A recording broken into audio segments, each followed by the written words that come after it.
Wrong one. Just one.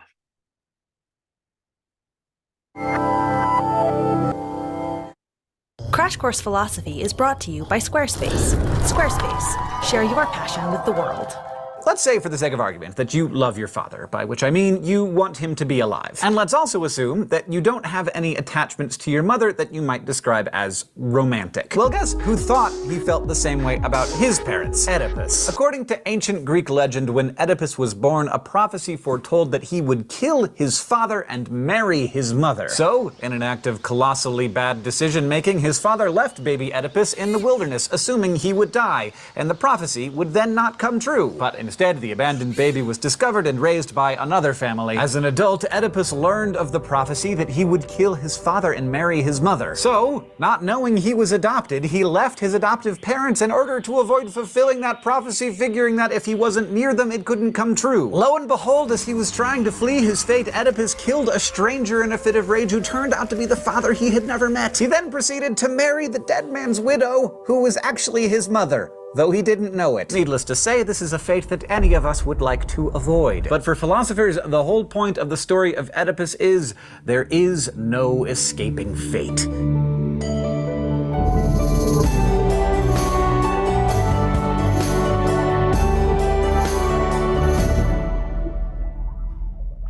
Are we free? I mean, on the one hand, most of us have the clear sense that we are. We feel free. We feel like we make all sorts of decisions that lead to both beliefs and actions that are wholly of our own choosing, like, I could do that. I had oatmeal this morning because I felt like it. This view that humans are capable of entirely free actions is known as libertarian free will. And to be clear, libertarian free will is nothing like political libertarianism. Both views get their name from the word liberty, but political libertarians are all about freedom from government intervention, while people who accept libertarian free will could be anything from political libertarians to socialists. They just think that metaphysically we can act freely. So a lot of us figure that our thoughts and actions are free, but most of us also believe that every effect has a cause and that everything that happens now in the present is the necessary result of events that occurred in the past. This view is known as hard determinism, and many of the people watching this probably think that they believe in both things, that many of your actions are free and that the world is governed by cause and effect. But it turns out you can't rationally hold both views, because traditionally libertarians have defined free actions according to what's known as the principle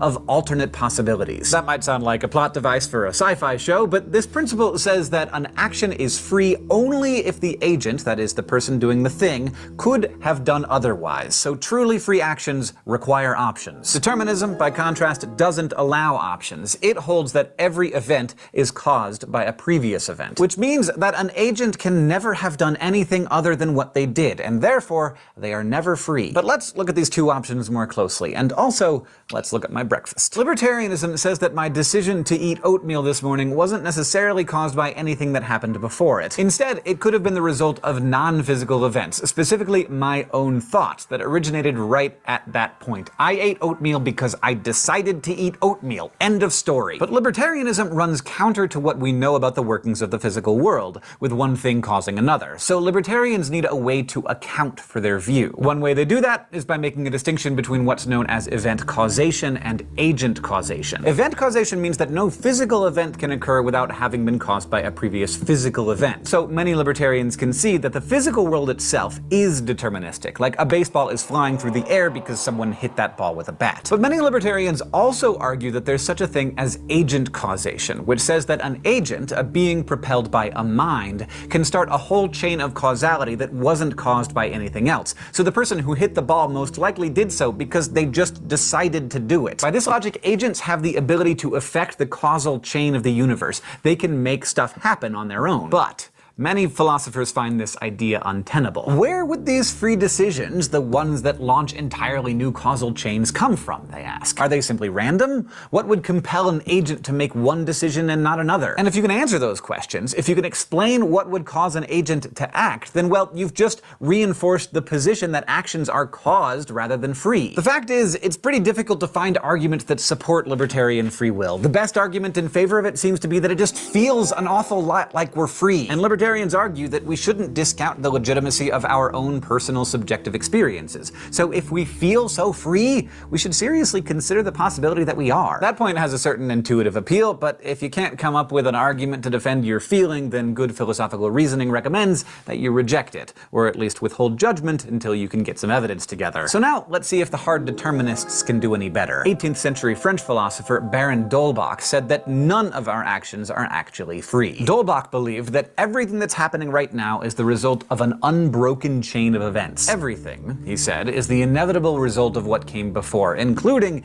everything that we do. Our actions are caused in the same way that, say, home runs are caused by bats hitting balls, or tornadoes are caused by warm air systems hitting cool air systems in the right conditions. This means that humans and our actions are just part of the physical world, bound by its physical laws. This belief is often explained through a view known as reductionism. Reductionism is the view that all parts of the world and of our own experience can be traced back or reduced down to one singular thing. So, for example, you see your mind as being capable of making free decisions. You think that what goes on in your head when you make a choice is not at all like bats and balls. But, well, mental states are brain states, or at least they're directly tied to your brain, and brain states are biological. And biological states are physical states. And the physical world, as we already said, is deterministic. There's just no room for free will in this picture. We think we're free, but we're not. And really, as scientific thinkers, why would we assume that we are? Why would we think that we're any different than everything else in the universe? What would make us so special? Libertarians are right that it's really hard to disregard the feeling of freedom. If I didn't choose to eat oatmeal this morning, why do I feel like I did? And what made me do it? But hard determinists say that the difference between the causes of human actions and the causes of physical events, like a bat hitting a ball, is that our actions have all sorts of invisible causes that happen in our brains. Specifically, when beliefs team up with our desires and our temperament, they say, you get a deliberate human action. Combine my belief that oatmeal is nutritious with my desire for healthy nourishment and the temperament that predisposes me to enjoy warm, carby comfort foods, and ta-da!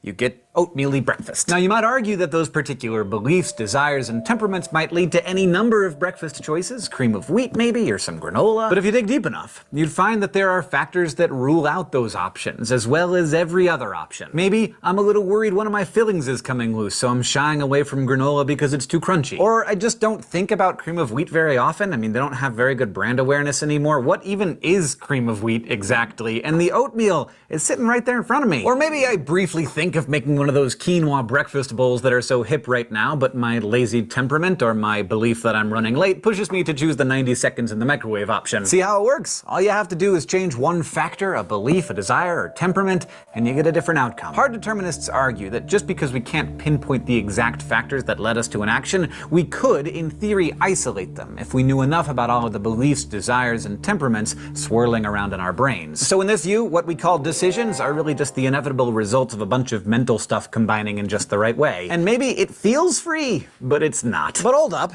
isn't there some way out of this? Like, what if I have someone choose my breakfast for me? Or what if I fall back on randomness by, like, flipping a coin? After all, if I just flipped a coin, then it wouldn't look like that decision was made by beliefs, desires, and temperaments. But, well, no such luck, because even if I thought I chose randomly, my decision to flip the coin, or who I asked to pick for me, was just as determined as everything else. And guess what? If you're getting angry right now about me telling you that none of your choices are free, well, that anger was determined. If you're finding this whole topic confusing or boring, yup, still determined. You think you can freely choose to stop playing this video, but if you're still watching me, good news, that's determined too. Determinists believe that you can't help but feel and react the way you're reacting right now. You can think you're choosing to act in ways that conform to the character that you've selected and shaped for yourself, but even that choice is the result of all sorts of already determined factors about you and your place in the world. Hard determinism is tough to refute, and it has some really uncomfortable implications. It means the deeply held feeling most of us have that we actually make free decisions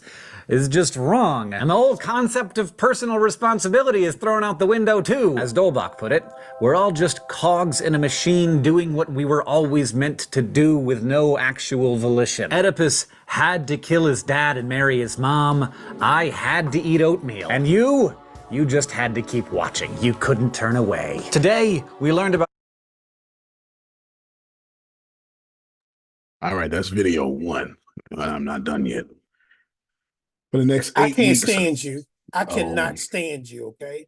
I It's gonna be can't a sit you lot. either, but I can't stand you. Yeah, it's gonna be a lot of upset people with me. I know some of y'all are tornado watchers and you got your camera off. Some of y'all, you're just being disobedient. Okay. Some of y'all just being disobedient. Some of you got medical reasons and other stuff. You've already contacted me. You know who you are. Does free will exist? Over the next 8 weeks, there will be a lot of arguing, a lot of back and forth. And that will be determined. This is what it is. Be determinism. It just is what it is. You're going to be very upset at most of no. If you're in a car, you can chill out. Don't cut the camera on in the car. if you are if you believe in the Lord, you're going to be very upset for the most part. Very upset. However, Romans chapter 9, 10, and 11 are in your Bible, and they are that video.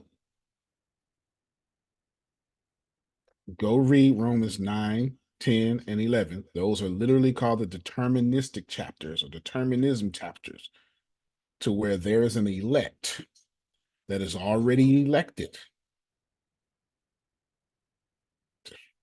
Just so we know. Okay, just so we know. So if you love the Lord, you're going to be very upset. If you believe you are an individual, you're going to be very upset. If you believe in determinism, you're going to be very upset. If you believe in ancestors, be very upset. If you think that you chose to have your camera off, if you chose to log on, you're going to be very upset. You're going to notice if you've watched and monitored my introduction is very like y'all talking in 1 minute and I got like 5 more videos to play. If you've watched the totality of my life, I really, really, really don't care what you think. That is quintessential Antonio. It is. And then there's a fact in which I do care what you think. But I only care what you think when I know I'm violating the laws of success. I am very, very clear in think what you will. Think what you will. Think I'm taking too long. Think I'm going too fast. Think what you will. That's your, I say this all the time to y'all. I say this all the time to y'all. That's your programming. Now that 10-minute video lit a fire up under y'all. And I'm gonna repeat. You think you have your camera off because you chose to. That's not the way it works. You think you were late to class because you chose to. The way it works.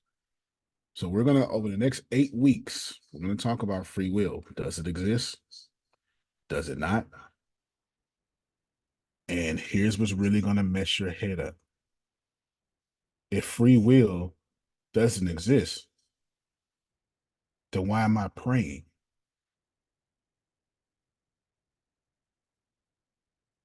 What's the point of doing affirmations? Why believe in the law of attraction? Why be a part of a church and try to evangelize? Can I push it even further, Jerome? Why work on my business? Why get married? Why apologize? Why not? Why work on myself?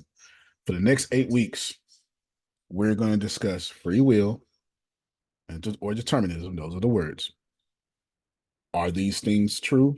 Is there free will? And most of you are going to allow on there's free will. I'm not telling you if there is not. I am about to mess your head up for 8 weeks. And you're not going to feel better in the 8th week. You will never get this answer. But what you will find out is how fixed your mind is, which will determine that you do not have free will.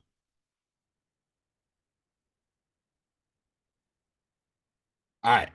Those of you who got a chance to watch the video, do speak. Well, I got a chance to watch a video and it confirmed what I already believe, that we have free will. Like I put in the chat, God gives us free will. We don't have to believe in him. Where does it say in the Bible we have to believe in him? Okay, so what I'm going to do with every last thing y'all say, for or against, I'm going to take the opposite view. Is this fair? It doesn't matter what you're saying. I'm just The going to only take the thing opposite that view. we don't have to deal with is with society. Society is a little more gray in that area. Your argument has 5 assumptions now that gray exists. How do you know to use the word gray? Who taught? Because Who taught? Who determined it was gray? Did you? no, Okay. Society. That was another yeah, assumption in your argument. Another assumption in your argument that society is a thing. And here's the biggest assumption of you had 2 huge assumptions in your argument: God and the Bible, and well, we believe. that's That not was your that's 5th not one. a, if you can read the Bible, and if you find a scripture that suggests we don't have free will, then I'll concede. But there's no verse in the Bible. Genesis chapter 7, a bunch of places, but I'll just go to Genesis chapter 7 for you since this is your argument. The angels came down and mated with humans. Yes? Yes. Was that free will? For Was it who? free will? No, for whom is a great question. My question is, was it free will that human women mated with angels, or was that something that was decided for them? Is it free will that a 2-year-old, as we speak, is being molested? No. See, Uh, yeah, now you're back in the gray area. I don't like this. I don't like this. So let me I read my see you're not Bible. gonna like any of this conversation. And was it free will that the whole world drowned except for 8 people? Antonio, Yes, ma'am. that was before Jesus. The world was a wild and crazy place then, um, before Jesus came. That's the whole reason. I don't know the reason, but that's him coming down, and being an example and showing that example and then teaching the disciples those examples. And that has carried on through history. That whole thing, his death, resurrection, and the disciples learning and continuing on, which has continued on to this day. And I'm a Christian and I believe those things. So I don't agree necessarily. I see where you're coming from in the Old Testament, but I think that's all, you know, it Because goes against your argument has 4 assumptions. everybody else that I follow in of Christians. So for me, it's kind of like I don't know where you're coming from with it. Well, all I came from was the accuracy of the scripture. I didn't come Yeah, with any from that assumptions the Old attached to it. Testament. Yeah, I didn't come any. Well, so your argument has four assumptions here. So let's back up though for those of you just joining or just tuning in. And I'm No matter. throwing it into the other people. I know what they're thinking there, so I'm not trying to. No. That's we're gonna have this very difficult conversation for 8 weeks, and at the end of this conversation, everyone's gonna go, I don't know what we learned. That's the point of this 8-week conversation. Okay, the point of this 8-week conversation that there is no. Well, anyway, I'll say that. Let's deal with the assumptions in Susan's argument. It assumes most dangerously that God had to fix something in a new story. Where in That is, Genesis 7 is it? Is the angels coming down? it's like the second verse or something. Nephilims is what it would be called. Genesis chapter 7. Yeah, or if it's not 7, it's 6. If it's not 7, maybe Noah's story starts at 6, maybe 4, 5, 6. Yeah, it's 6 or 7, but it's definitely in there. Someone Google it for me. Nephilims, Genesis, NEPH. Yeah, it's 6. Yeah, 6. Okay, there you go. 6. That's when Noah's story starts. Well, It's about to start in that story. It's about to start. The argument assumes that God needed a New Testament to correct what God did in the Old Testament.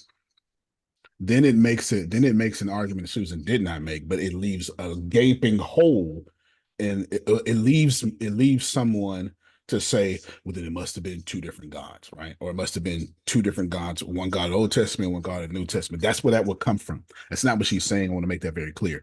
But I'm just telling you that assumption brings that up now. That's where it comes from in the first place. That's where it comes from.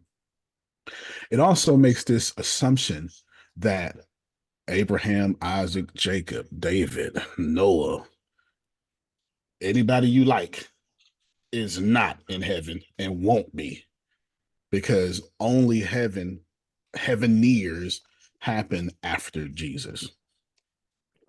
And that's a heck of a statement. It's a heck of a statement, right? It's a heck of an assumption. It's a heck of a statement. And you got to remember, when you say something, you're also saying what you're not saying. And it is as loud as what you are saying. I give you a great example of this. I grabbed this cup off my table. I am also saying I chose not to grab anything else off this table. Now, this is just a literal sense. I'm not making any what you call interpretations of this. This is where this gets dangerous. The interpretation, Susan says, then I rejected everything on the table. Now that's being a bit liberal here. That's not necessarily what I did. Because here's why that's dangerous. Because in Genesis chapter 12, God chose Abraham. So did God reject the world because God chose Abraham? That's dangerous. It's dangerous. But what I can say is, of all the world, God chose Abraham because the Bible literally says that nearly word for word. Nearly word for word, it says that, depending on your translation. All right. So what I'm attempting to do for the next 8 weeks is we're asking free will or not, free will or not, free will or not. Is it free will that someone with Down syndrome is born with Down syndrome? See, what we end up doing, I'm not arguing for one or the other. Not yet. not yet. And you probably don't want to ask me what I think, because I'm really going to confuse you. Antonio, Yep. quick reply to this question. I'm going to say, yes, it is free will. Because if we chose our experiences before we got here, we chose to come to this and have that experience. That's a great thing that she brought in here. If we did choose, because there's some thoughts. No, I'm going to assume every time y'all talk, I'm going to assume that's a fact. You know, like I'm not going to say reincarnation is not real. I'm not going to say there's whatever you say, I'm going to assume it's 100% verifiable fact. And then I'm going to show you your assumptions in your verifiable fact. Is that okay? If there are assumptions. So we chose who we wanted to be before we got here. My name is Antonio. I want to be a baby that dies in 6 weeks.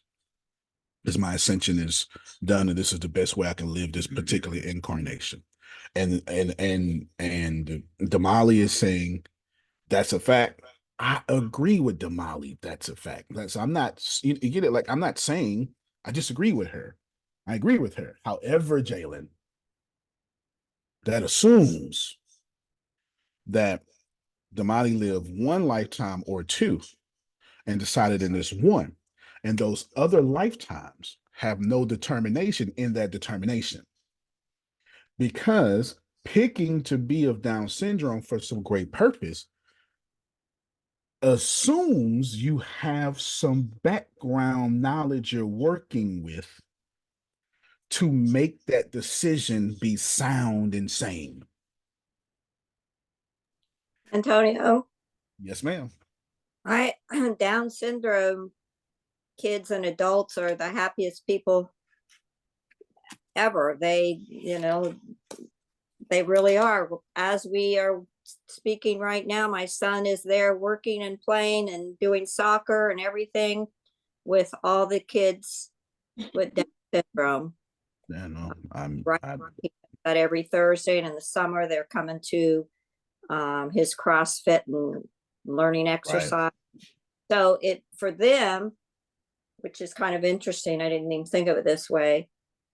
Before, they just sat and did little crafts and things. Right.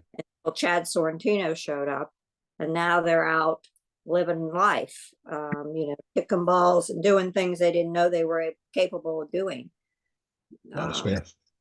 That's fair. There's no assumptions. I mean, I guess the assumption that argument is they're happy, but I'm not going to poke a hole in that. And I'm not going to poke a hole in that. However, Jerome, I will say this: to poke a hole in free will or determinism. Do they pick who is going to make fun of them or oppress them at some point? And now we're back in this gray area, as Ebony so adequately said. I agree with your gray area, Ebony. I agree with it. You get what I'm saying? But agreeing with the gray area assumes there's a black and white. I really need you to receive that every time you say something, you're saying something that you're not saying. And I'm doing this. I'm not even trying to teach y'all. I'm really, my Ashton is sick because I wanted him up, but he's sick. So in my brain, I asked Monique, and I was like, okay, well, let's say, because that's something that I cannot control. Yeah, I'm gonna get to this. Right now, you disagree so much and you agree so much at the same time. You're like, you're stuck. You're stuck, and you should be, just like you shouldn't agree with every scripture in the Bible.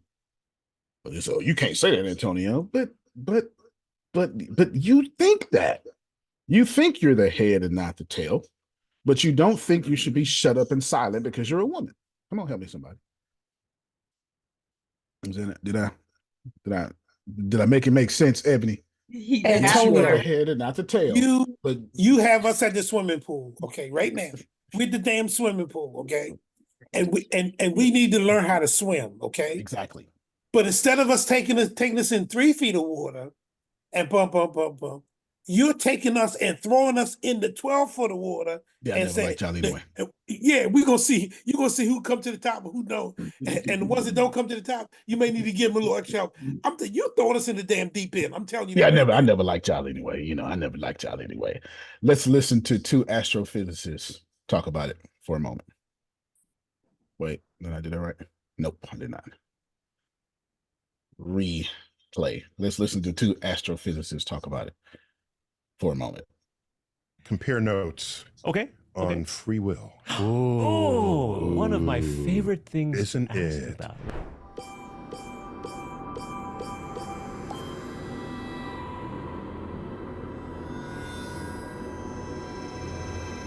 And while we're watching this, I have a very good reason why I'm doing this to Here's y'all, my take. and I will explain. It is true that at some level of resolution that we can observe, causality is absolutely true. Given these initial conditions, this is what will happen afterwards.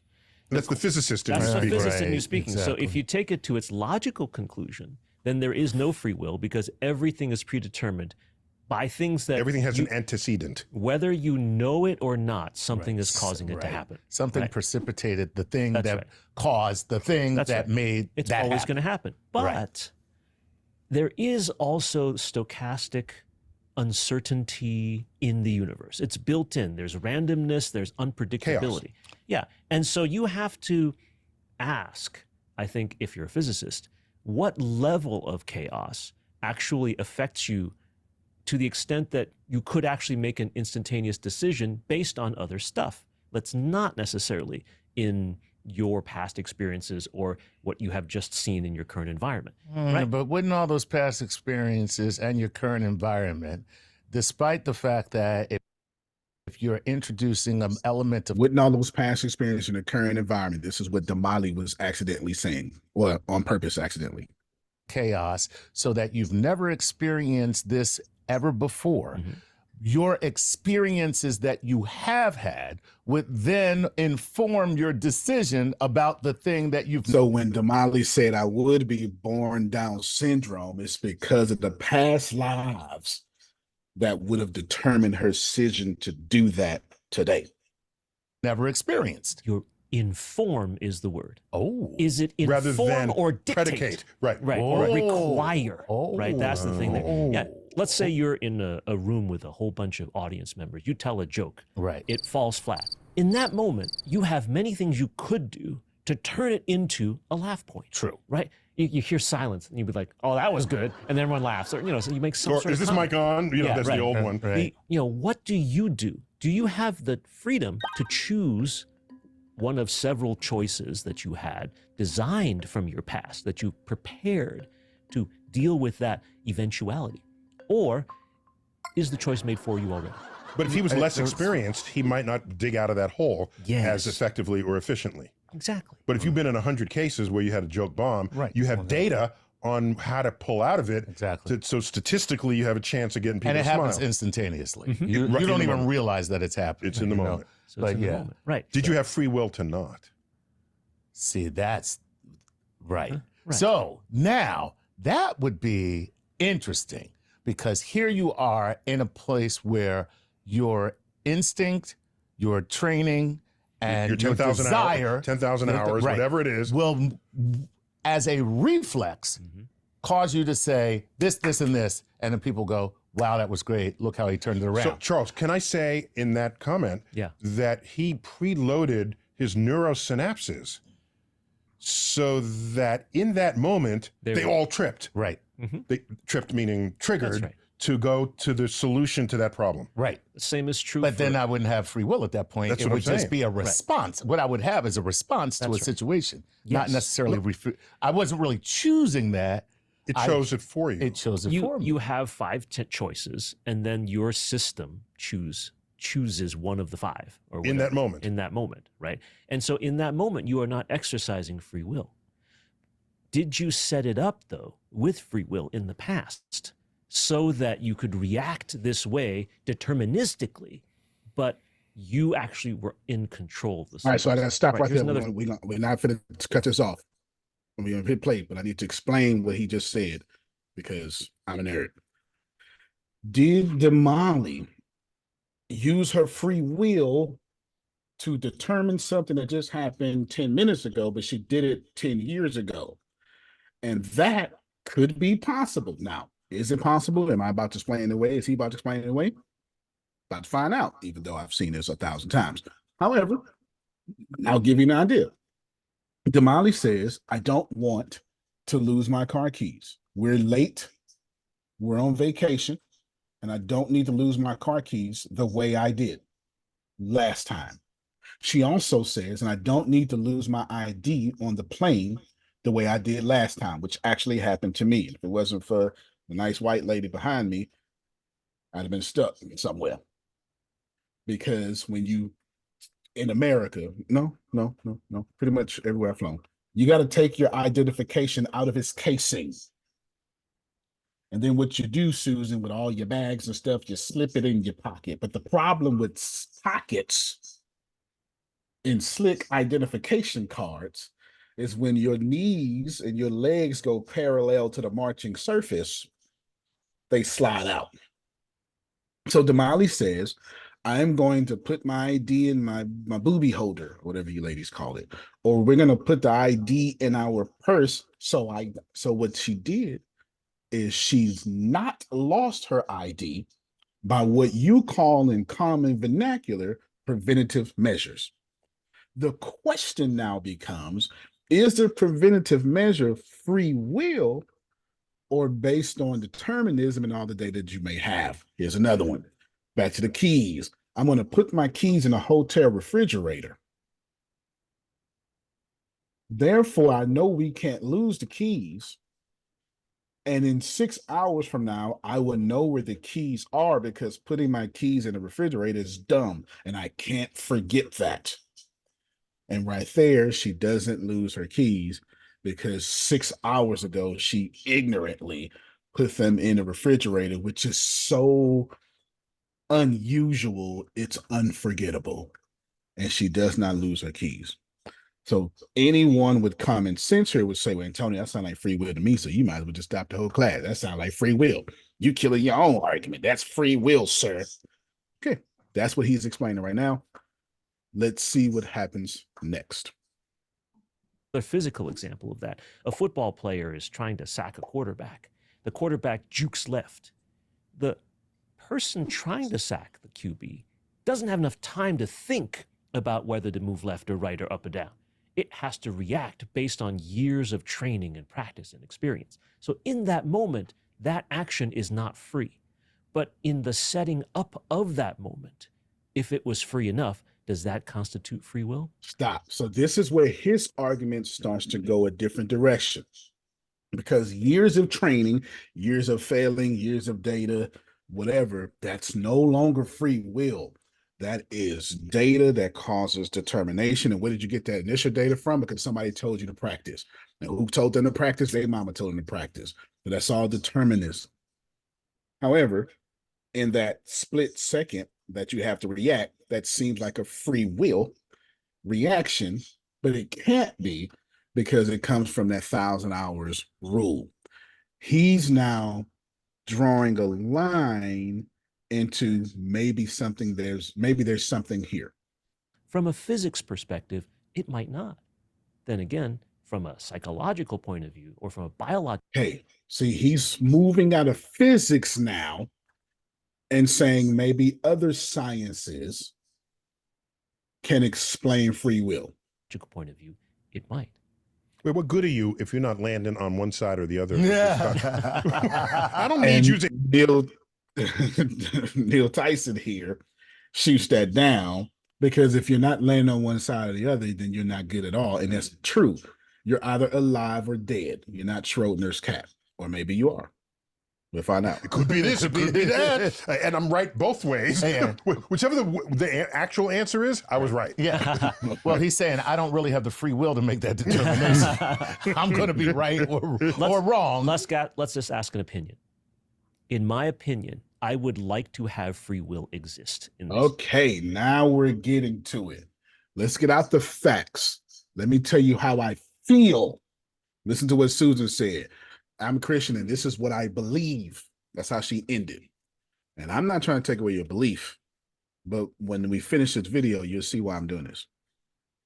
This universe, even though philosophically it can be argued that it does not exist. Are you happy with a world where you perceive free will, even if it isn't?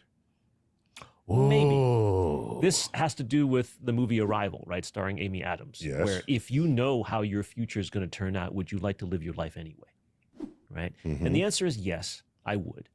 But I still would like to think that the future is not yet predetermined. No, but I know what? It's different. I'm not saying it's predetermined and you know it. Mm-hmm. I'm saying, would you still be happy with life if some alien said, look, dude, your life is predetermined, there's nothing you can do about it. Keep on believing you have free will. And then they go back to their planet. You're a puppet on a string. A puppet on a string. That's from a free will puppet. I'm going to stop right here just for a moment. I want to talk to you Christians. Your Bible says exactly what Neil Tyson deGrasse just said. Exactly. That in so many different ways, in so many bundled scriptures and spread out. I could use systematic theology. I can use chapter. It doesn't matter because a day is like 1,000 years. Come on, Jerome. In 1,000 years, it's like a day. And I know every hair on your head. And why are you worrying, people in slavery in which I've enslaved you?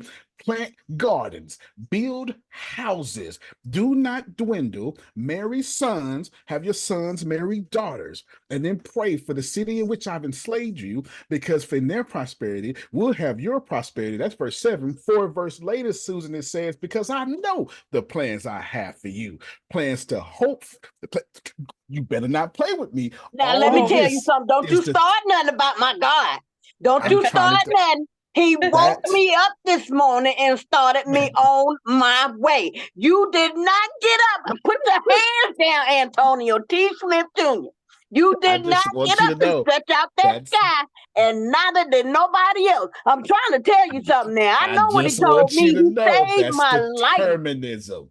That's determinism, Jerome. Everything I just quoted is not free Antonio, will. Antonio, I Yes, cannot sir. argue with you. You know why?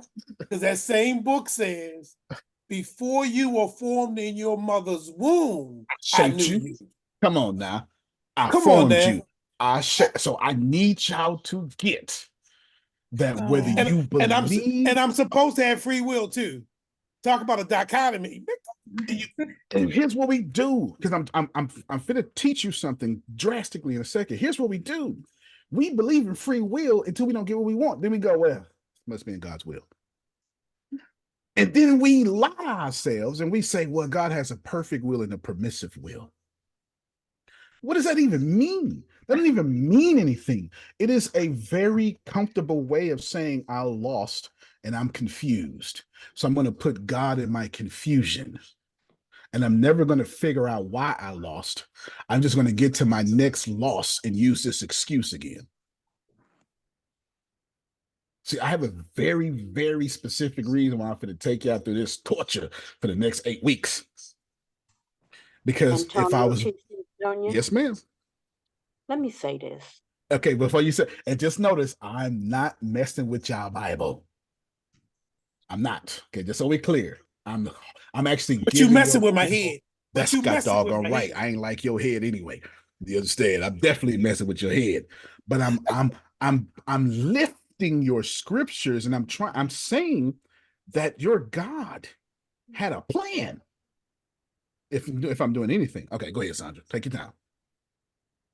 You know what, Antonio T. Smith Jr.? Mm-hmm. I know you know. Because my God don't lie. He created me and he saved me. And he sent me to this family right here, this unit of people who have taught me to be free from a lot of things, including forgiveness. That's just one of the things. However, that is one of the big things. So now, knowing that he has a plan for my life, and it is to prosper and not be hurt, to have a hope Determinism. and a future, That's I'm not free down with will. that. That's not free will. It That's doesn't not matter. free will. It Well, doesn't matter. okay then. I choose it. So He said, Sandra this is what stands he on the said. side. He said to me, Okay then. I Sandra set stands on the before side. you I'm okay with life not having free will. and death. There you go. Life and death, You better Antonio. quote all these determinisms. Sandra, you was teaching my Life and class death. today. Life and death. Which one will you choose? Life and death, they all are connected to something. And he lets us know what they're connected to. Life is connected to blessing. Cursing is connected to death. Now choose this day, which is the day that he makes every day. Because when you see that say day, today, you teaching well. You teaching that well. means right here in it, when he say you, he talking to each one individually. Sandra, this is what they're gonna say. This is what they're gonna say, Sandra. This is what they're gonna say. They're gonna say that's Old Testament. That ain't in the New Testament. But Jesus said, look at them birds. And it don't matter. Look at that grass. It don't matter. The grass don't need long as free the will. grass It's is doing blessed. what the grass supposed to do, because it's a puppet on a string too. The birds don't because need if you free don't will. grow, guess what's gonna happen to you? You're gonna get cut down and thrown in the fire just like the rest of them. And then Jesus himself says, get rid of free will and seek ye first determinism, and all these things in your free will be added unto you. And I'm determined to love, and I'm determined to be free to do that. I'm finna Because let I y'all was hold heads. dying. You heard me. You You can heard me, make sure who is Antonio it. T. Smith Jr. I know who you is. How is that even possible? You. Okay. You before I was even on the site. How is that even possible? I don't You know. didn't do that. You No, didn't ma'am. give me no frequencies and say, okay, Sandra, you're going We to about to meet talk me. about that. We about to talk about that. We about to God talk did about that. frequencies. He sets the world. He sets the axles. Listen now. Don't play with me, Antonio T. Smith Jr. And Right any one now. of y'all up here that's working with Antonio T. Smith Jr., I'm just messing. But it's true. It's true. Sorry, but What I'm attempting to get you to see is this ain't clear cut. And it's messing with your manifestations. okay, If but you I'm gonna have be the quiet though, ability Antonio T. Smith to Jr. manifest. Messing with your money. I don't want no trouble. You ain't gonna be quiet. It's messing with your ability to manifest, assuming, Ina, that you actually have the ability to manifest. Assuming you have that. I struggled with this a long time, y'all. I have an answer. I have a really good answer. You ain't gonna get it, but I have a really good answer. A really good answer. Pause, back up a little bit. I have now proven to you, and I can keep doing it, most of your Bible, most of your gospel, forget the Bible. Most of if the Bible only existed of Matthew, Mark, Luke, and John, I'm gonna say James. Most of that, 98% of it, is determinism. You got nothing to do with the age up there. You have nothing to do with God came down and dwelt among you. You got nothing to do with none of the stuff in the Bible. Not a miracle, not nothing. Nothing. And everything, I got you, Deanna, and literally every single thing that your Jesus says is free will, you know what we call them today, Phil? Miracles. Oh my God. Like 100%, we have turned free will into miracles. Anyway, go ahead, Deanna. Can you break down determinism? Yeah, it was a whole, I got you. So what we're going to do is, I think it's worth playing that video again. Yeah, I think it's worth playing that video because I get a better understanding. Is it worth playing it again? So we can get, okay. Whew.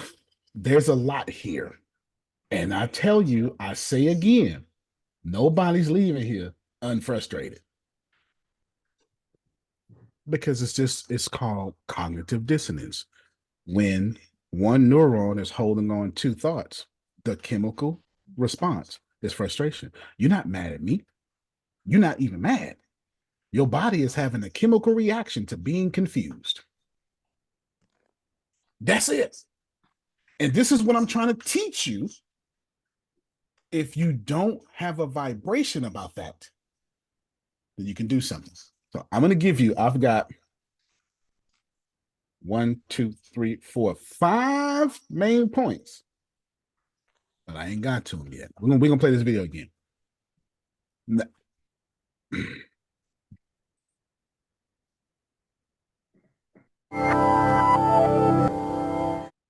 Crash Course Philosophy is brought to you by Squarespace. Squarespace, share your passion with the world. Let's say, for the sake of argument, that you love your father, by which I mean you want him to be alive. And let's also assume that you don't have any attachments to your mother that you might describe as romantic. Well, guess who thought he felt the same way about his parents? Oedipus. According to ancient Greek legend, when Oedipus was born, a prophecy foretold that he would kill his father and marry his mother. So, in an act of colossally bad decision-making, his father left baby Oedipus in the wilderness, assuming he would die, and the prophecy would then not come true. But instead, the abandoned baby was discovered and raised by another family. As an adult, Oedipus learned of the prophecy that he would kill his father and marry his mother. So, not knowing he was adopted, he left his adoptive parents in order to avoid fulfilling that prophecy, figuring that if he wasn't near them, it couldn't come true. Lo and behold, as he was trying to flee his fate, Oedipus killed a stranger in a fit of rage who turned out to be the father he had never met. He then proceeded to marry the dead man's widow, who was actually his mother. though he didn't know it. Needless to say, this is a fate that any of us would like to avoid. But for philosophers, the whole point of the story of Oedipus is there is no escaping fate.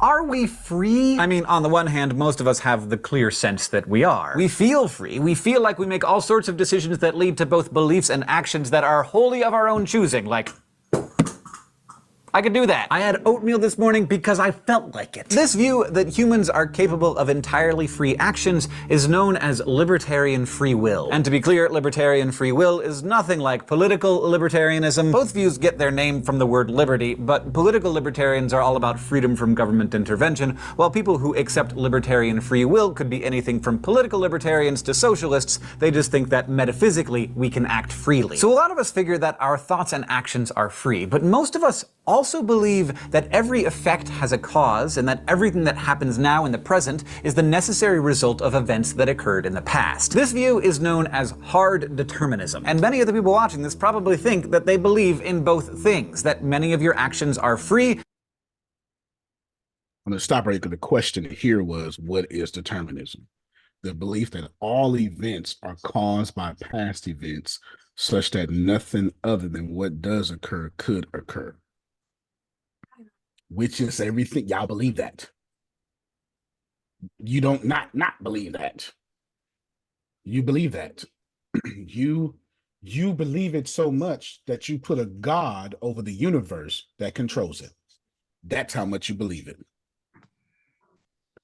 Nope. The earth is the Lord's and the fullness thereof. And there is nothing that can happen on this planet without God. I don't need to vote. No matter who the president is. Jesus is my king.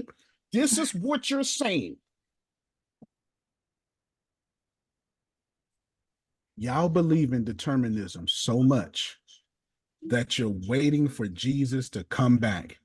You beg for Jesus to come back. You literally get pissed off with the world and you say, you know, well, this is the end times and God just need to hurry up and fix it. But according to your belief, the world gonna stop. My kids ain't graduating. They ain't never getting married. Anybody that's a baby ain't never unbabying. You believe in determinism so much that you want your God to, in a predetermined time that we don't know, but was foretold to do what he said he was going to do. Can I push it further, Jerome? You believe in determinism so much that you cannot believe in a resurrection without it. Listen to what Jerome said. Jerome said, you messing with my head, Antonio. You know, but I know what the book say. Listen to what Sandra said, because my God will not fail. That's why you believe in the resurrection. You don't believe in the resurrection because Jesus rose. Nazareth rose. You ain't believe in the resurrection for that. The little girl, when Jesus was walking to help Jairus' daughter, I mean, it's a bunch of, Jesus rose a bunch of people. We don't call those resurrections. But they ain't want to hear that, Jalen. You do not believe in resurrection because Nazareth was called from the grave. You believe in resurrection because Jesus was promised. If you do not sin, I got you, Deanna. If you do, this is good, but here. If you do not sin, you will be raised. And since Jesus did not sin, guess what you believe in? Not the raising, the fact that God ain't no liar like Antonio. That's why you believe in the resurrection. You believe in the resurrection because God, in a predetermined, whatever God is, cannot ungod God's self. And that's determinism. So if you are a Christian of any type and you believe in the afterlife, you absolutely believe in determinism. You just think you have free will inside of determinism. And you literally say, you call it choice, which I'm about to destroy in a little bit, and you call it God's sovereignty. Just so we're Can't clear. stand you. I can't stand you. Because if the only thing I'm doing ever is making your scriptures and your God seem more powerful, I am not. I'm messing with your scriptures. But your head, though, that's on the cross. I'm using arrows. throw at your head. I mean, get spears. I'm putting arrows in your brain. Okay, go ahead, Deanna. Okay, so Yes, resurrection is determinism. It okay, has to be. It can't o- be. Jesus did not. Jesus did not resurrect on his free will. If Jesus could resurrect on his free will, then what the hell am I doing good for? I might as well just sin my whole life, shoot up people, rape people, do whatever I want, because when I die, Susan, by free will, I'm going to heaven. Antonio T. Smith Jr., all of that is Truth. cool That's the because truth. Jesus did not die on his own free will either. You're proving my point. I know. Yeah. But that's why I'm telling you, it doesn't matter which way you put it. Because remember, there is no right and there is no wrong. That's more determinism. If you say So that don't it's matter, only no right, it's no wrong, only determinism. God Almighty. That's super determinism backed by a being that's so almighty, we ain't got no choice. But here's where I get twisted though. If we don't have a choice, like Sandra said, then anybody unsaved can never be saved. And some of y'all agree with that, some of you don't. And it's been a great Christian argument since the first century. This is where Calvinists come from. This is where the whole tulip come from. We ain't solving this argument. They ain't solved it. I ain't solving it. They had 2,000 years. I got 8 weeks. We is not solving this problem. Okay, give me 30 seconds, Adam. We is not solving this problem. What I will tell you about this, Enum, is what this got to do with your prayers, because it got a lot to do with it. It has a lot to do with what you call flow, which is my 5th point. But I ain't got to my first yet. Go ahead, Deanna. okay. Regarding this last statement you just made, I made a lot of inflammatory statements that are backed up by the Bible. well, the statement about those who, if Romans chapter 9, 10, and 11 are called the election chapters. That means, so in Yeah. Romans 9, Romans 10, Romans 11, Paul literally says that if you're not saved, you ain't going to be saved. But if we're believing in determinism, that's determined before we get here. That's, Like we did. So if I understand, did you choose Abraham, or did something outside of you choose Abraham? Did you make the mountains? No, I didn't. Mm. But Did you give yourself your allergies? No.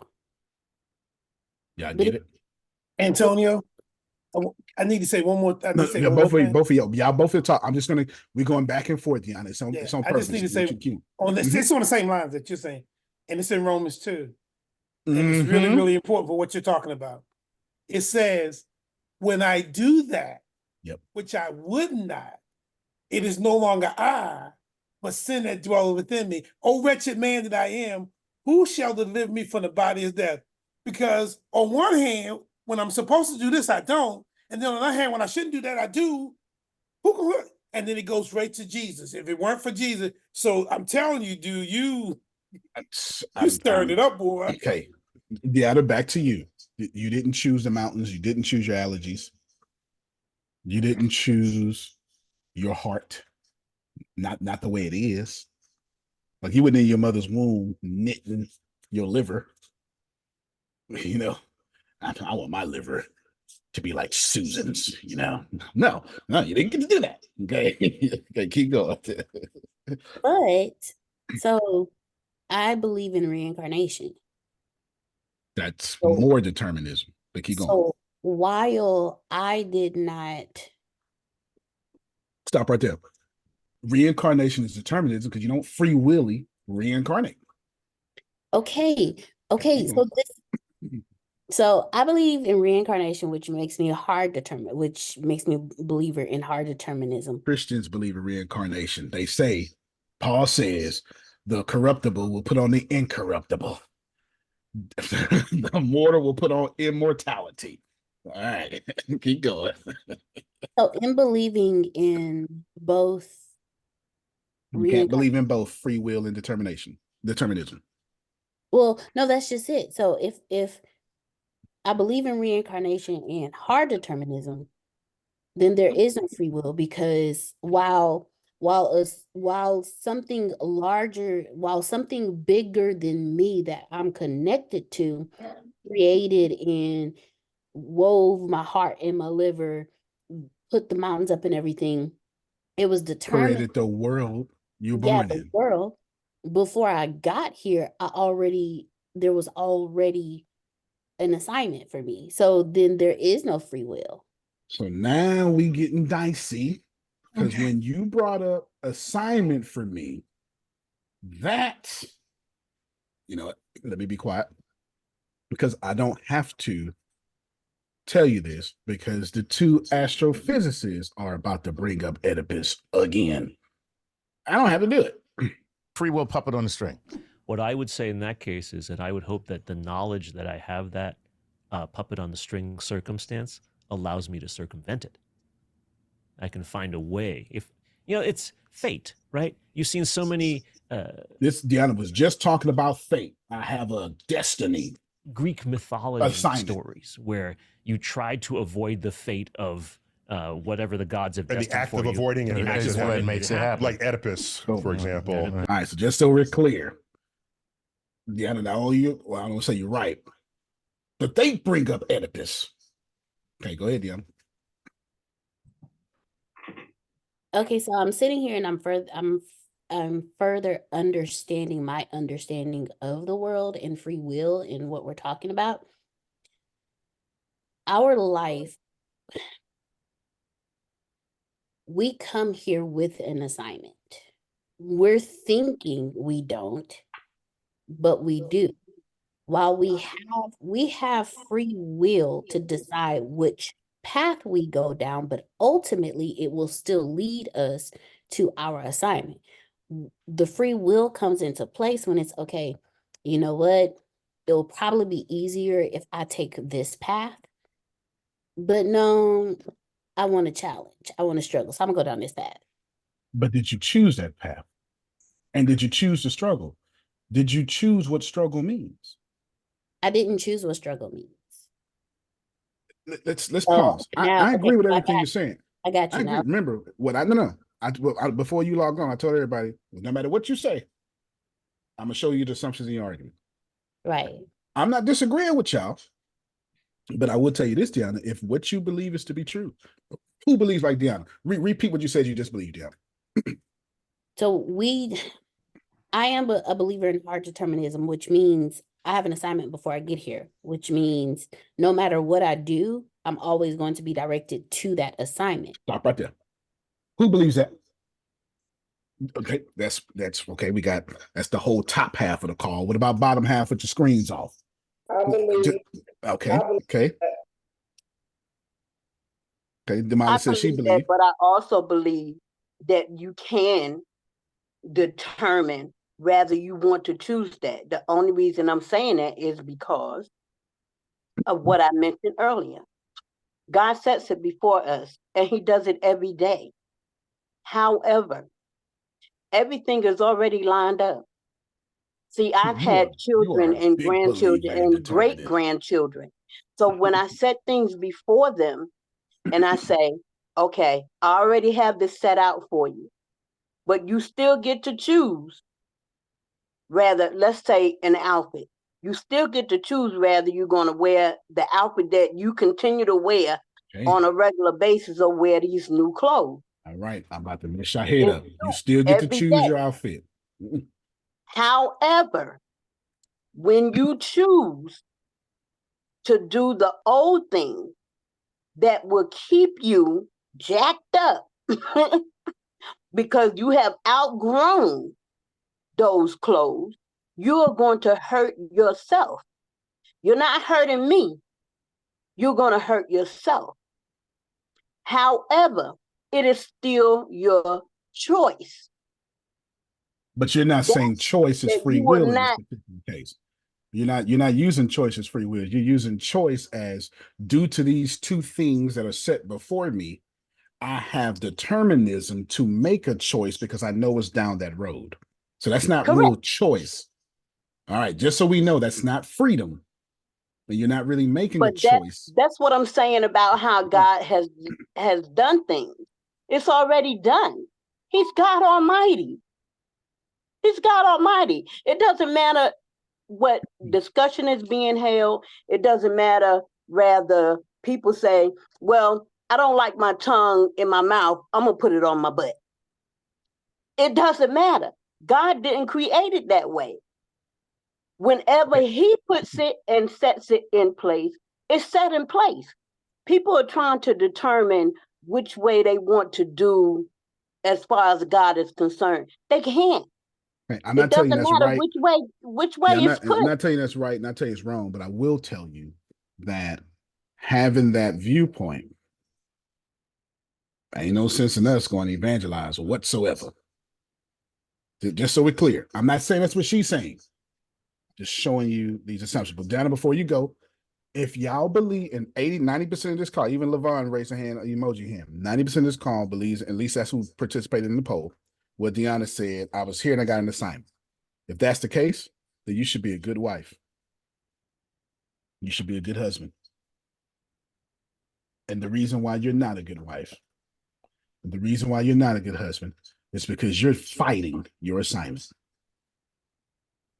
And this is the point. Here are the points I'm getting to, but I ain't got there yet. Because of, that's got nothing to do with me. That's Deanna's argument. That's Deanna's argument. It has nothing to do with me. Because according to Deanna, I'm a hard believer in determinism, and I'm here with an assignment. But if she is not good to people, she lying. She does not believe in determinism because she's fighting whatever she's saying her assignment is. Period. There's no way around that. You're Oedipus. By moving from your parents, you're killing your parents. That's you. You do not get a choice in this matter. Now, I'm going to say more to it, but I ain't got to point one yet because y'all talking today. Go ahead, Deanna. Okay. I think I got it because there's some things. things. One more thing. I'm sorry. Sandra wisely brought up outfits. Let me show y'all. You know what? I don't, you know what? I'll make your point, Deanna, and then I will bring up outfits in a little bit. Okay, so Ms. Sandra brought up choice. And you said there's a difference between choice and free will. I 100% agree with that. So in the belief of reincarnation and determinism, I come here already with my assignment determined. The choices that I make is what determines how that journey goes, but ultimately I'm going to end up at my Still determinism. That's what Damali said. Even if you choose the soul you want to come into and the parents you want to come into, I need to, Deanna, do not forget what you're going to say. I need to prove to y'all are not making choices and you've never made a choice in your entire life. Even bad choices? You've never made a choice in your entire life. You have never made a choice in your entire life. Should I give you the answer and then play the video? Or should I play the video and then give you the answer? Ken, I'm going to let you decide. Play the video and give us the answer. Play the video first. This is, so I want y'all to think about what Deanna said. Go ahead, Damali. I think that was Damali. Yeah. Go ahead. I think I lost my sound. Can y'all hear me? Yep, we got you. Okay, my phone rang. Right when you were playing the last video for the second time, my lights went out and it was chaotic in my house. Can you please drop the link so I can watch that video later? I sure will. I'll do that right now. I should have been doing that too. Yeah. I should have been doing that. And so here's the deal. It got chaotic in her house. Now, the question now becomes, did it get chaotic in her house because she chose it to be? Did it get chaotic in her house because she didn't choose it to be? Or did it get chaotic in her house because there are forces in this universe that chose it to be? Either way, it's still determination. I mean, I keep saying determination. It's still determinism. It's still determinism. Okay? It's still determinism. Here we go. There's the link that particular video, determinism versus free will. There's the link. Okay. Can you tell me play the video? I actually took a video for the Matrix, 2 videos for the Matrix. Matrix was low, so I actually edited them and I duplicated the volume 3 times just so y'all could hear.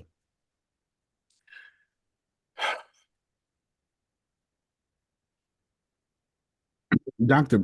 Brandy Medina is on the call. Whether it's terrible in Houston area, tornado warning and stuff.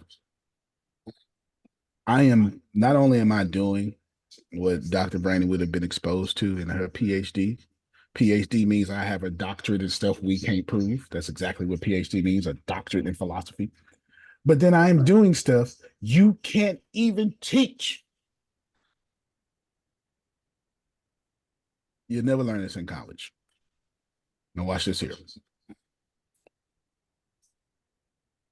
We're answering Deanna's question and Sandra's thing about I get to make a choice, and I chose outfit.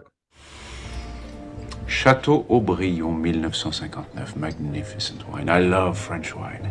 Like I love the French language. I have sampled every language. French is my favorite. Fantastic language. Especially to curse with. Nom de Dieu, de putain de bordel de merde de saloperie de connard d'enculé de ta mère. It's like wiping your ass with silk. I love it. You know why we are here.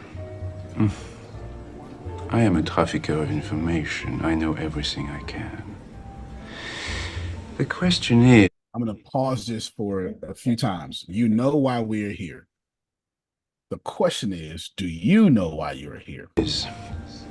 Do you know why you are here? We are looking for the keymaker. Oh, yes, it is true. The keymaker, of course. But this is not a reason, this is not a why. The keymaker himself, his very nature, is a means, it is not an end. And so most times y'all talk, you give your means and not the reason. We're looking for the keymaker. It's not why we're here. Listen. To look for him is to be looking for a means to do what? We know the answer to that question. But do you? You think you do, but you do not. You are here because you were sent here. You were told to come here, and then you obeyed. All right, so I'm gonna let the video play from here, but I need y'all to understand this is called causality. Listen very closely. Listen very closely. Causality is what he's explaining, or cause and effect doesn't matter. Determinism doesn't matter. Listen very closely to me. They're looking for the key maker because they were sent. Because they were sent is why they're doing it, and they don't even realize that. And he's about to explain what causality is. And this is the reason why people don't like the second Matrix, the third, or the fourth one. It's because they're Antonio Smith classes. They're not just entertainment that you can go and be entertained with. They're dropping facts. And people don't like that because they don't understand it. So for the rest of this video, you need to listen for this idea of causality. And I'm going to give you a reason why you need to, because you never made a choice in your whole life. Did Ken pick his shirt? Absolutely not. Did any of you pick what you wanted to wear today? Absolutely not. You picked the fall collection of someone who decided this is what will be the fall collection. You picked what was determined to be on the shelf at that store that day. You went to a thrift store and picked from someone else who picked what to donate, but you have never picked anything or chose anything, because choice is an illusion set for poor people by winning people. Only winners make choices. What are winners? People who control what choice is. You don't have to take my word. My man about to tell you word for word. Did you choose Trump? Did you choose Obama? Did you choose whatever the hell is guy named Biden? Did you choose him? No. You chose from choices. That's not a choice. That's not a choice. Listen. Is of course the way of all things. You see, there is only one constant, one universal. It is the only real truth. Causality. Action, reaction, cause and effect. Everything begins with choice. No, wrong. Choice is an illusion created between those with power and those without. Look there, at that woman. My God, just look at her. Affecting everyone around her, so obvious, so bourgeois, so boring. But wait. Watch, you see, I have sent her a dessert. A very special dessert.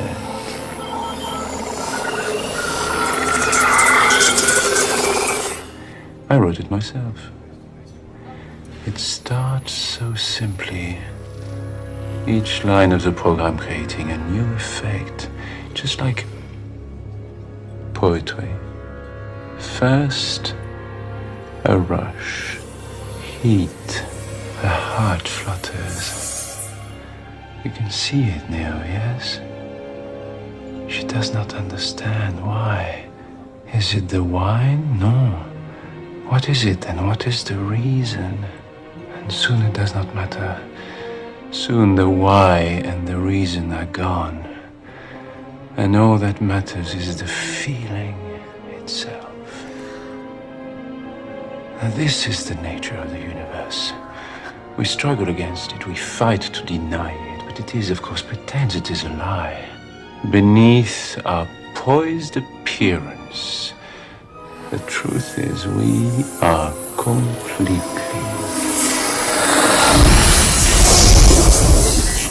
out of control. That's called chaos in physics. In thermodynamics, it's called entropy, that everything will go from order to disorder. It's not an idea. This fact that you're poised, this is one of the problems with Christianity. Don't get mad that I'm telling you this. Just know I just told a bunch of ADO pastors this yesterday, just so we're clear. Grace, please tell them what I told these ADO pastors. The worst thing that ever happened to Christians.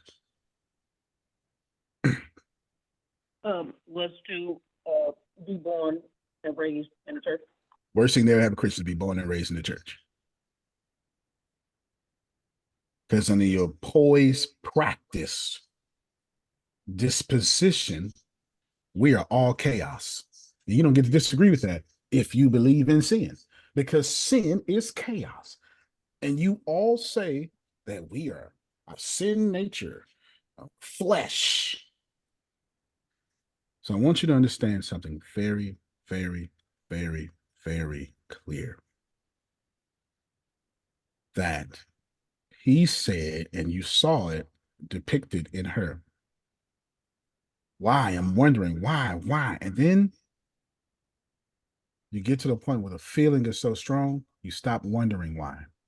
And you go, not me, but I just had to tell somebody yesterday, why are you even mad at me?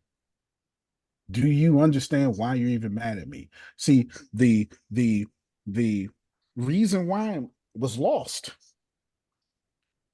but the feeling was so strong. It was everything else. I preach this all the time. You 100% get this from me every day. You can't even say that I'm picking on you because what you said yesterday, the day before, the day after, because I tell you, plant better. You don't know another version of Antonio. Does Phil get the choice of which seeds he plants? Absolutely not. I did not say choose better. Say plant better. Because Phil didn't invent watermelons. Susan didn't invent quinoa. Just is what it is. That's not the choice. The choice that we get to make, maybe, is this better for what Deanna is saying, my assignment? And if arguing with your wife is good for your assignment, so be it. Carry it on.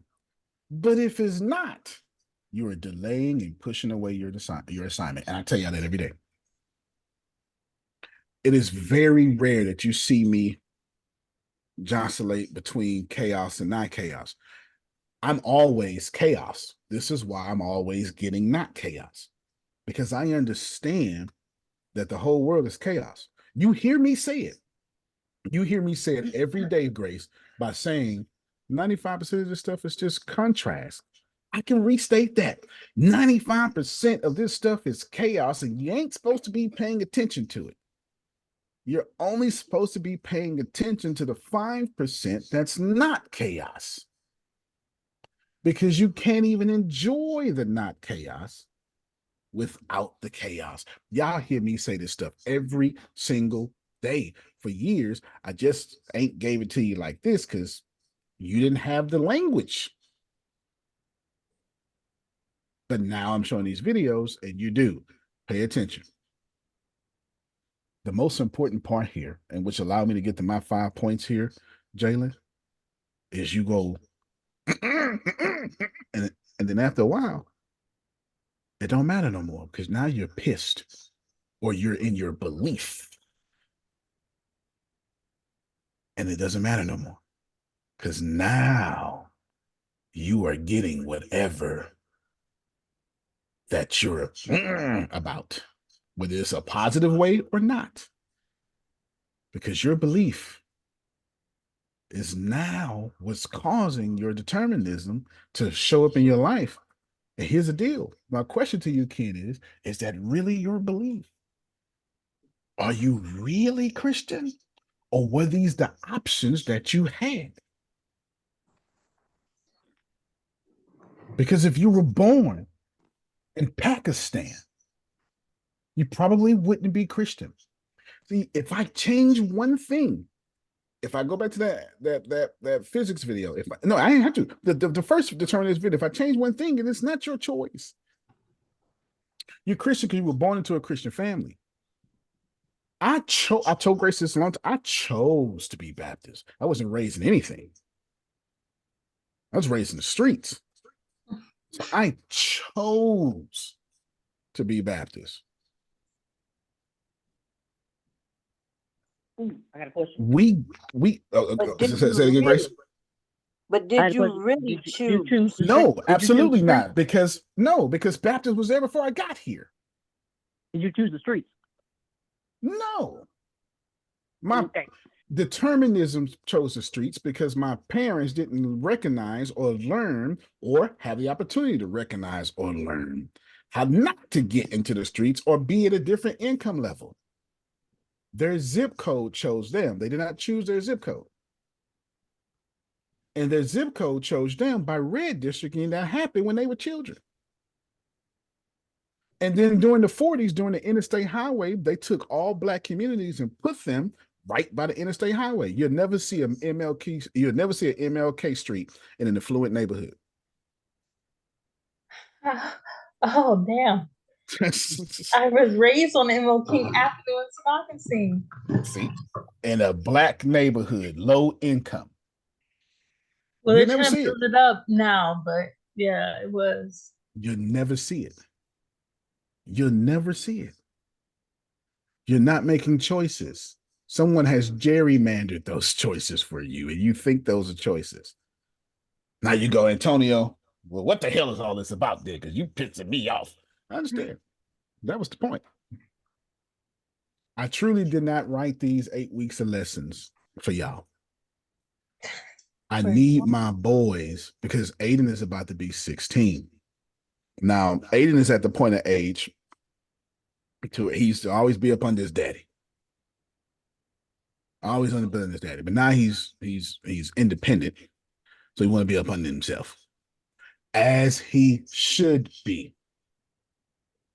But now he's old enough to where he needs to get back under his daddy to learn how to tie a tie,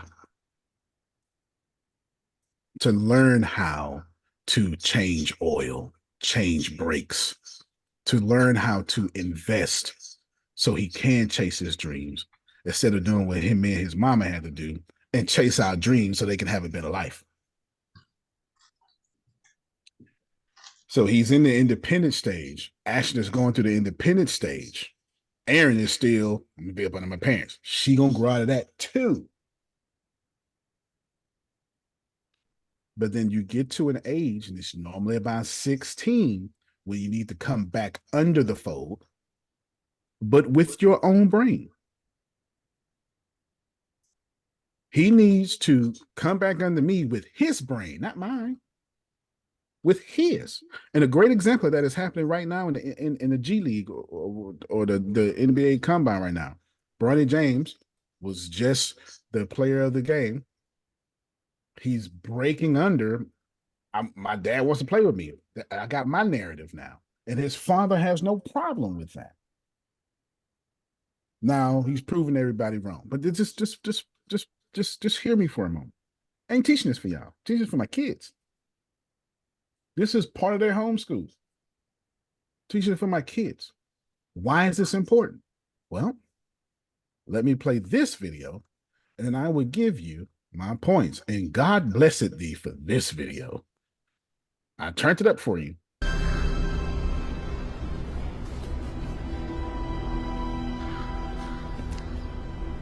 Well, come on. Neo is an anagram for the one. Neo represents free choice. Does everybody understand this? He represents F fate. He's an anomaly. The idea of not being in determinism is called an anomaly. And there's only one person out of billions that can be an anomaly, just so we're clear. And it's only happened 6 times, even though it may not have been billions, because in the Matrix, it's only a 100-year cycle, but keep on. I ain't gonna bite you. Come around here and let me have a look at you. My goodness. So what I want you to look at now is the one you need to look at. So she is the mother of determinism. The mother of you don't have no choice. She invented it. She perfected it. And Neo is the Jesus. At part 3, when he dies, not with spoiler alerts, he dies in the form of a cross. He is the Jesus of don't tell me I don't have a choice. And I want y'all to look at these two ideas clash and see which one must come into submission. Look at you. You turned out all right, didn't you? How do you feel? I know you're not sleeping. We'll get to that. Why don't you come and have a sit this time? Maybe I'll stand. Well, suit yourself.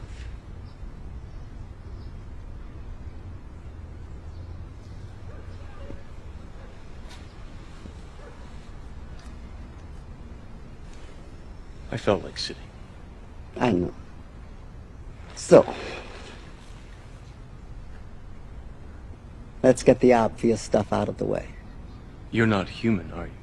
Well, it's tough to get any more obvious than that. If I had to guess, I'd say you're a program from the machine world. So is he. Your God is a program from the machine world. I believe that. You have no choice because it's not in this world. Your Jesus is an alien out of this world, an extraterrestrial. You have no choice here. These are your words that you use. So far, so good. But if that's true, that could mean you are part of this system. Another kind of control. Is not your God part of the system to control you into a better life? Yeah. And Jesus, being full of the Spirit, is then led by the Spirit into the wilderness. Lord, please take this bitter cup from me. Jerome, I'll do this all day. Keep going. I suppose the most obvious question is, how can I trust you? Bingo. It is a pickle, no doubt about it. Pay attention. Bad news is there's no way if you can really know whether I'm here to help you or not. So it's really up to you. Just have to make up your own damn mind to either accept what I'm going to tell you or reject it.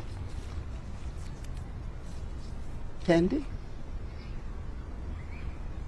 Stop. If I die tomorrow, this next 20 seconds, let it be my legacy to you. I've played this video hundreds of times, and y'all ain't never been able to hear it. This is the first time I actually just, please. Candy is what she says, and he's going to ask, but if I choose. You already know if I'm going to take it? Wouldn't be much of an oracle if I didn't. But if you already know, how can I make a choice? Because you didn't come here to make the choice. You've already made it. You're here to try to understand why you made it.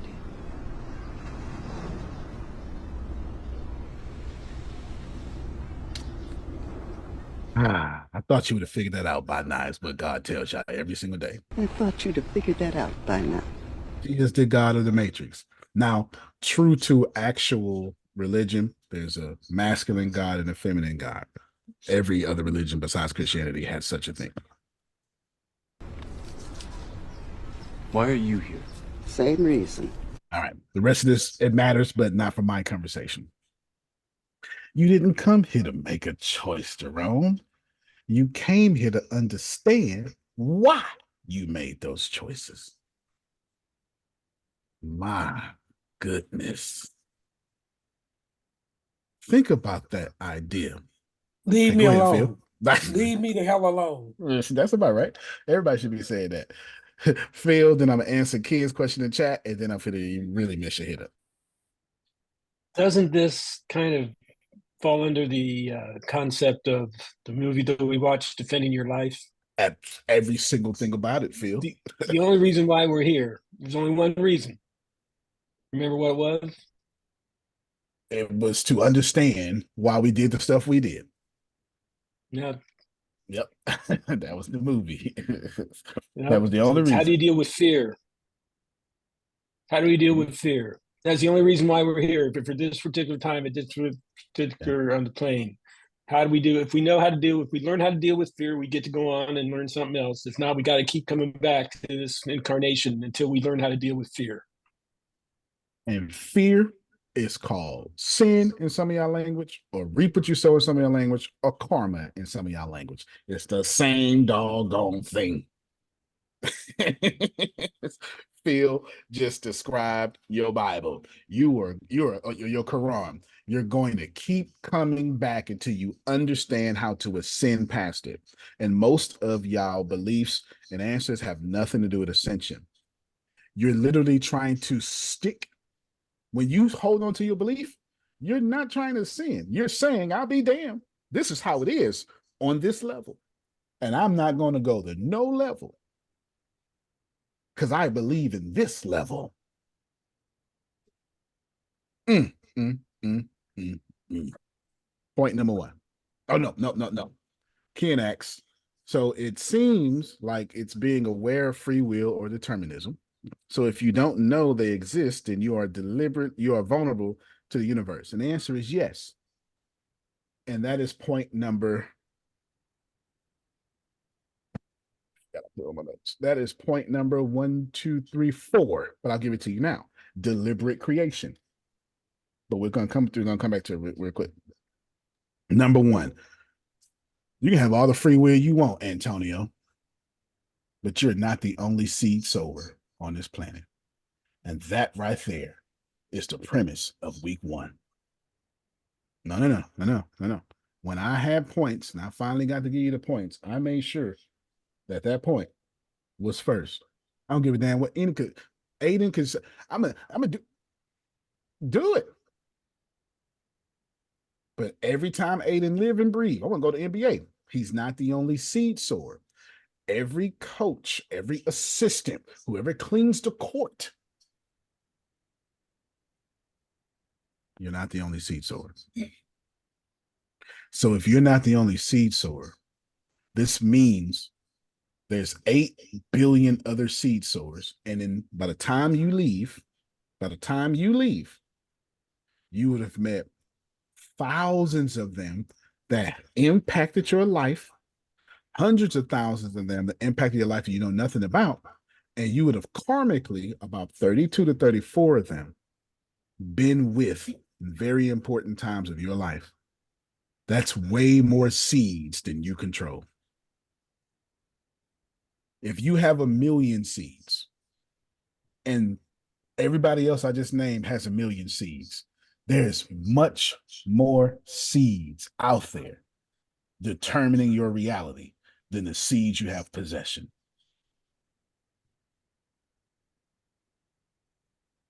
I've never said something more real than that. This idea that Jalen wants to be successful, he must plant his seeds past a bunch of other people who want to be successful, a bunch of people who don't want him successful, a bunch of people who don't have apathy about him being successful. There's so many other seeds. Then he's got to plant seeds past Mark Zuckerberg's algorithm.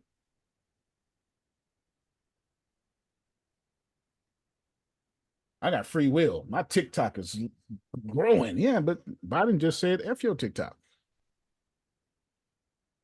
You know what? You know what this reminds me of? What's that? Marshawn Lynch. Yep. He said, I know I'm going to get got, but I'm going to get mine more than I get got. And that is such a great philosophy. I could give it to you in scripture. I know a seed sower. He plants seeds. I'm just trying to put my seeds on fertile soil. I know the birds gonna get my seeds, Grace, and I know the rocks gonna get my seeds. And I know the trick of the enemy is that shallow seeds is gonna grow and look really like I'm supposed to be there, Jerome, but it ain't gonna have enough roots in it. Because anything worth my time takes time. Go ahead, Grace. They didn't like that last one. So my pastor, I think it was Sunday. Yeah, he was preaching. Somehow he got it over on Wednesday. Either way, he was talking about the parable of the seed or a seed sower or something. But he was saying there's a difference. He said, hey, y'all, I just want y'all to know there's a difference between sowing and planting. I said, okay. He said, yeah, planter. Sowing and thinking? Planting. Planting. And planting. Okay, keep going. He said, yeah, planting is where you dig up the earth and do all that and put the seeds in. He said a sower just takes it. He's talking about biblically talking about the sower. He just took the seed and just threw it out. And that's why some of the birds got it. That's why some of it got choked up. And then some of it did fall on good ground. I was like, I did not know that. I thought sowing and planting was the same thing. No, it's not, because creating and deliberate creation is not the same thing. Everybody write this down. Point number 1, you're not the only seed sower. Point number 2, and you're not going to like what I'm about to say. Say that again. You say that again, please. Point number 1 is you're not the seed sower. What Grace said, what Grace said was powerful. Sowing is not planting. That's so correct. Yeah, I never heard it that way. You know, before. Grace smart anyway. You know, she's smart because she was raised in the church, huh? No, it's fair. It's fair. She know about seed sowing. That's fair. Number 2, you're not gonna like this. And this is like, it's so paradoxical that me, a pioneer who is supposed to blaze trails past determinism, is telling you this. It's so paradoxical that that's the case. It actually makes no sense. Number 2, law of attraction is not real. Uh-oh. Antonio, you want to know. You spend like 20 hours explaining that to a previous class or previous workers. 20 hours. Try 20 million hours. And I'm one of the greatest teachers of law of attraction. And my podcast said so by the downloads it gets. As a matter of fact, advertisers pay me to push episodes and to do them every day. And the law of attraction is not real. So what's number 3? The law of vibration is real. Let's talk. Oh my God. The law of attraction is not real. The law of vibration is real. This means that the law of attraction is just a side effect of the law of vibration. So what's the law of vibration? It means that everything in this planet, on this planet, is moving. It's not just moving. It is nearly expanding at the speed of light, while as far as our planet goes, Phil, while spinning, while being pushed. This is insane that we're rotating around the entire Milky Way galaxy that takes like what is it, 27.2 million years to get to the halfway point. It's crazy. We're genuinely moving quickly while spinning more quickly. Other way around, spinning quickly while moving more quickly. Everything is in vibration. And I like to joke when I say this all the time, Jalen. You don't believe it? Get drunk. Throw that equilibrium off and lay your head down. That doesn't help sometimes. That's the spinning. worst You'll be feeling. spinning. You laying down in the Oh world my goodness. spinning. Spinning. The world, because It's still spinning. We close your eyes. that's not an illusion. Your equilibrium is thrown off because you poisoned yourself, and you can now feel the rotation of the earth with an F. That's why we was in the car going backwards. That's why we was in the car going backwards. All right. Do you understand? Okay. That's an inside joke. We down to Grace. Grace is out of there. I wasn't even there. They came back and told me. I wasn't even there. It all comes down to density. I'm gonna be quiet on that one. I have so much to say about that. But that's in like week 3 or 4 or 5 or 6. And you know what else is funny? If you are sitting in the middle of, I'm trying to remember the space. I know you know it, Antonio T. Smith Jr. I know you know it. If you are sitting, okay, my arms stretched out.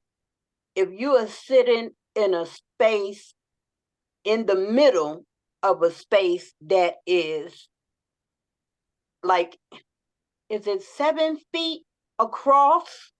7 feet across, and there are windows on both sides. I know you know. I know you know. I ain't gonna say nothing. I can just On tell one you that you. I can just tell you you're right. Majority of the time, it is on your right side. It is going faster than on your left side. Both sides visible. Einstein. That is crazy. He's called the smartest man in the world for a theory that explains that. But I ain't gonna bother y'all. All right, it went from special to general theory of relativity. If you don't think the world is spinning, just look up and look at the clouds. They ain't gonna stay still for you. Just keep this simple. They're not gonna stay still for you. The law of attraction is not real. You know why I'm pushing that the law of attraction is not real? I did not say so. What's cause and effect? Causality. Law of attraction. Reap what you sow. They're all the same thing. Boomerang. Karma. They're all the same thing. Okay, everybody. They're all the same thing. These are Eastern and Western thoughts. Some philosophical different schools of thoughts, but they're all the same thing. Can I say this? Yes, ma'am. It's not a real monkey wrench. It's like a screwdriver with the Phillip head. That one. Okay. So this is one of the reasons why it is established for us to praise God and why God says that he inhabits the praises of his people.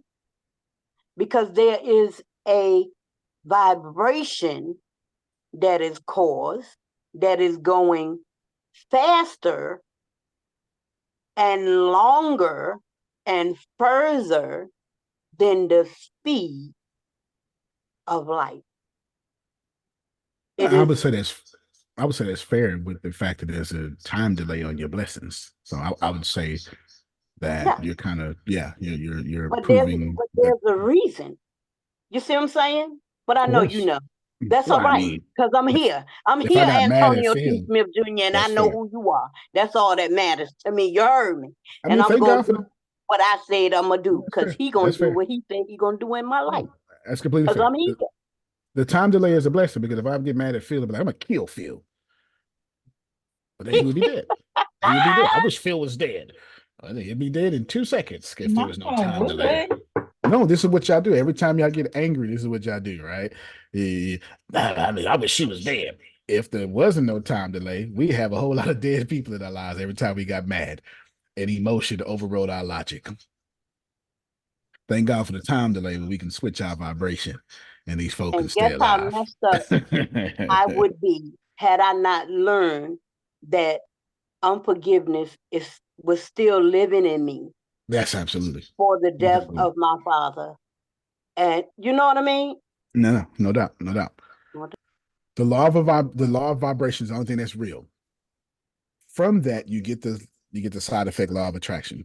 Why am I stressing this? And I hope y'all hear me. Listen very well. Because you think if you make ancestral offerings, you think if you do an affirmation, you think if you control your thoughts, which is way too difficult, by the way, you got way too many thoughts. If you control your emotions, then you can create things. This world has every creation already in it. You cannot manifest what you desire, Antonio, because you're trying to manifest it as if it don't already exist. Ken got it.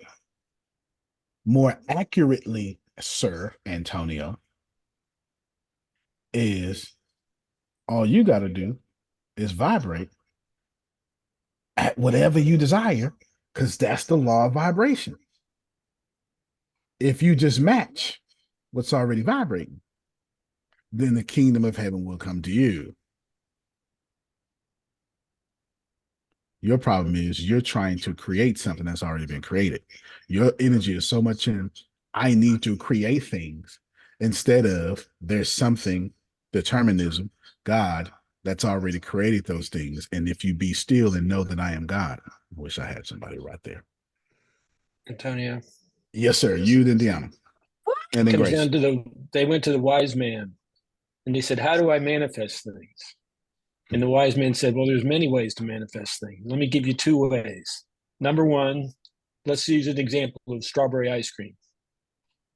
Number one, I can go out and get a job, pay my taxes, make some money, then find a way to get to the grocery store, give them the money. Then they give me the ice cream, come home, put it in a bowl, get my spoon out and taste it and go, that's good strawberry ice cream. Or the other way to manifest it is go, that's good strawberry ice cream. That was powerful. The lemon in that. And Phil is accurately describing what I'm trying to, he did it better than me. Y'all idea of law of attraction is doing all those doggone steps, Phil said. Instead of just vibrating, I think I taste ice cream, and it will show up.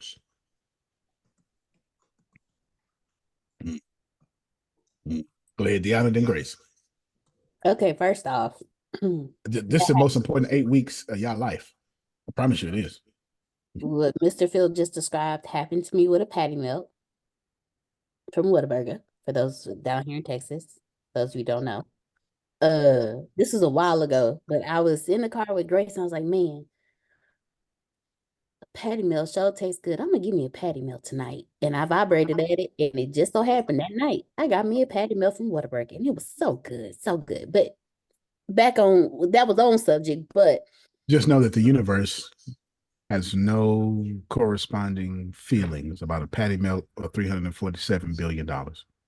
it does not. The same way you can taste a patty melt is the same way you should feel your money. I can smell it, Grace. I can smell it. Okay, I'm sorry, my bad. But if you're fighting your purpose, according to what you said, I'm not saying this because I know you. I'm saying it because the next point is, remember, I told y'all the fifth point is deliberate creation. I did. So you can't say. Oh, no, no, no. Okay. No, I know. Because if you're fighting your creation, if you're I'm fighting happy your with assignment, as you said, then you're deliberately fighting your assignment, Right. not your 347 billion, Exactly. 800,000. Okay, keep going. So my question is, are all laws a side effect of the law of vibration? This is correct, but I wouldn't say the law of vibration. All laws are the side effect of the universe being spun into existence, but not this universe, though. Before there was this universe, there were other universes. We have pictures of this. Right. So what you're calling truth has only been truth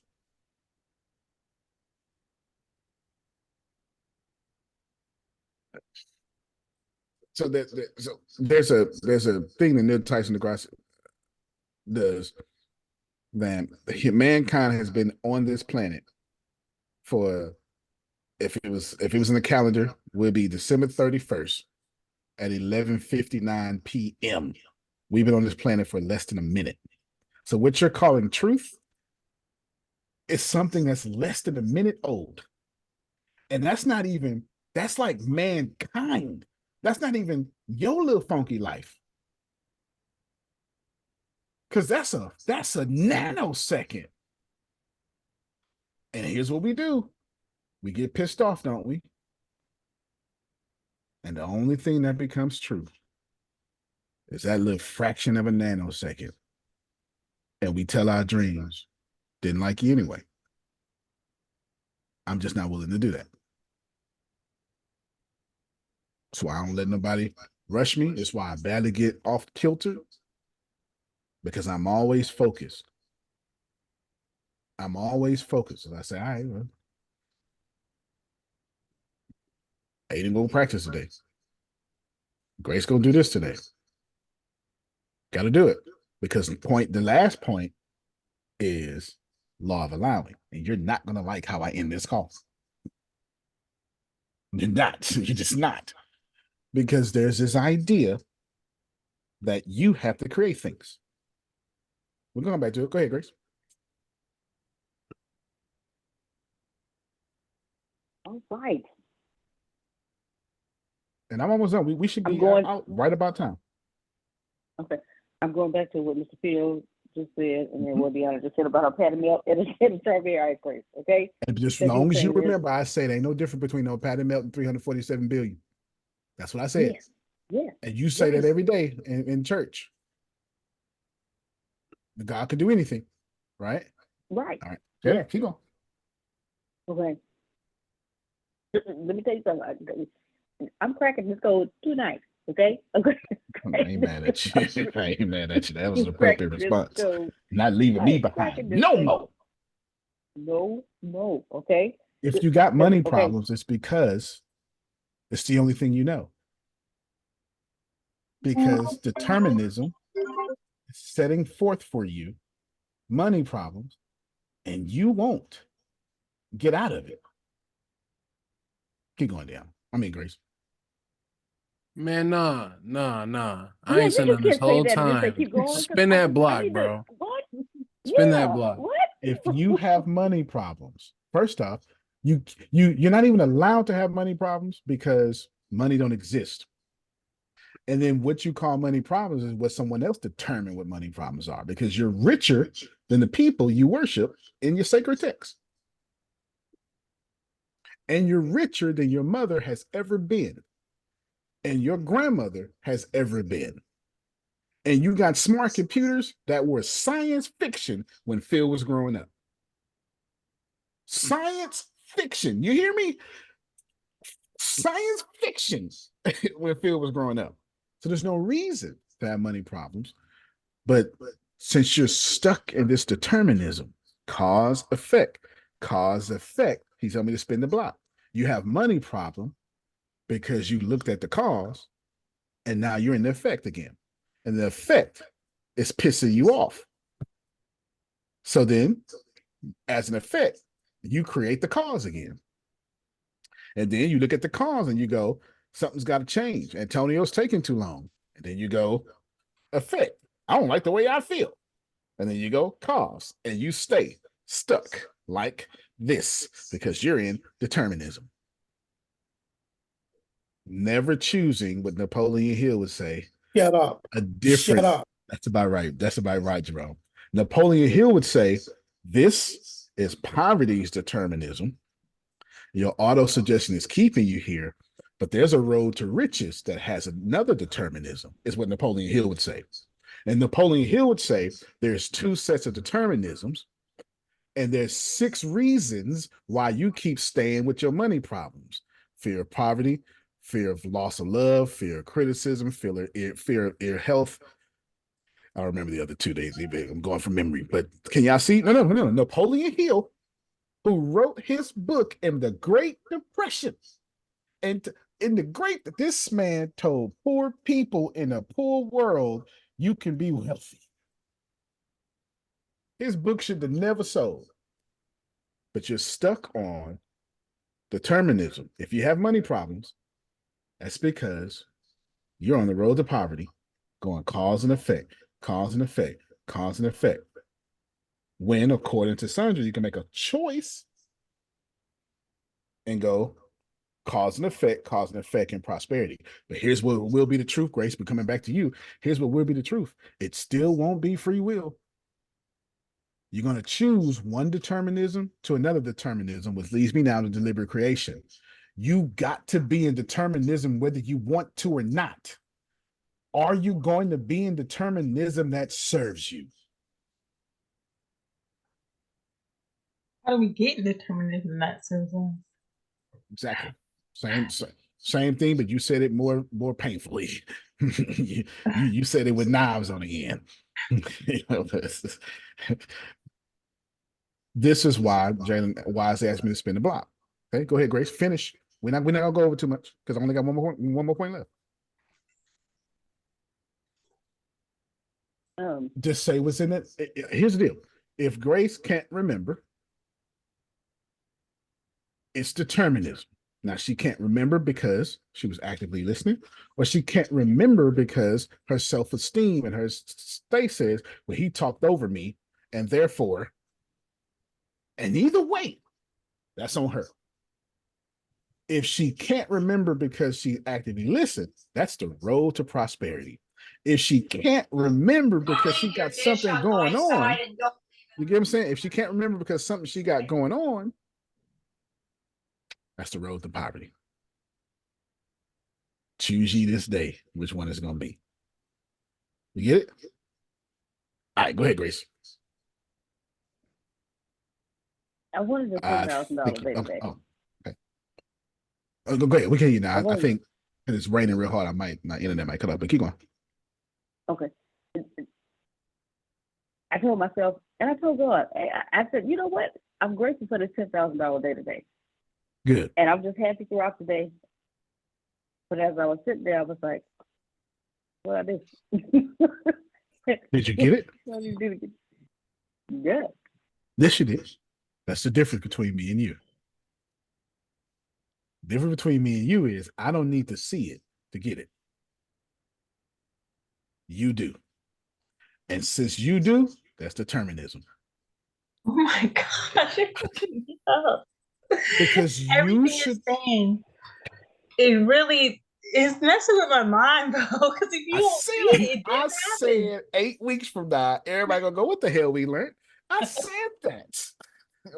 Before Grace popped on, Grace is at the disbenefit of having them because she had an appointment at 6 o'clock. But y'all, she had to walk into that. Y'all shouldn't have. Y'all should have.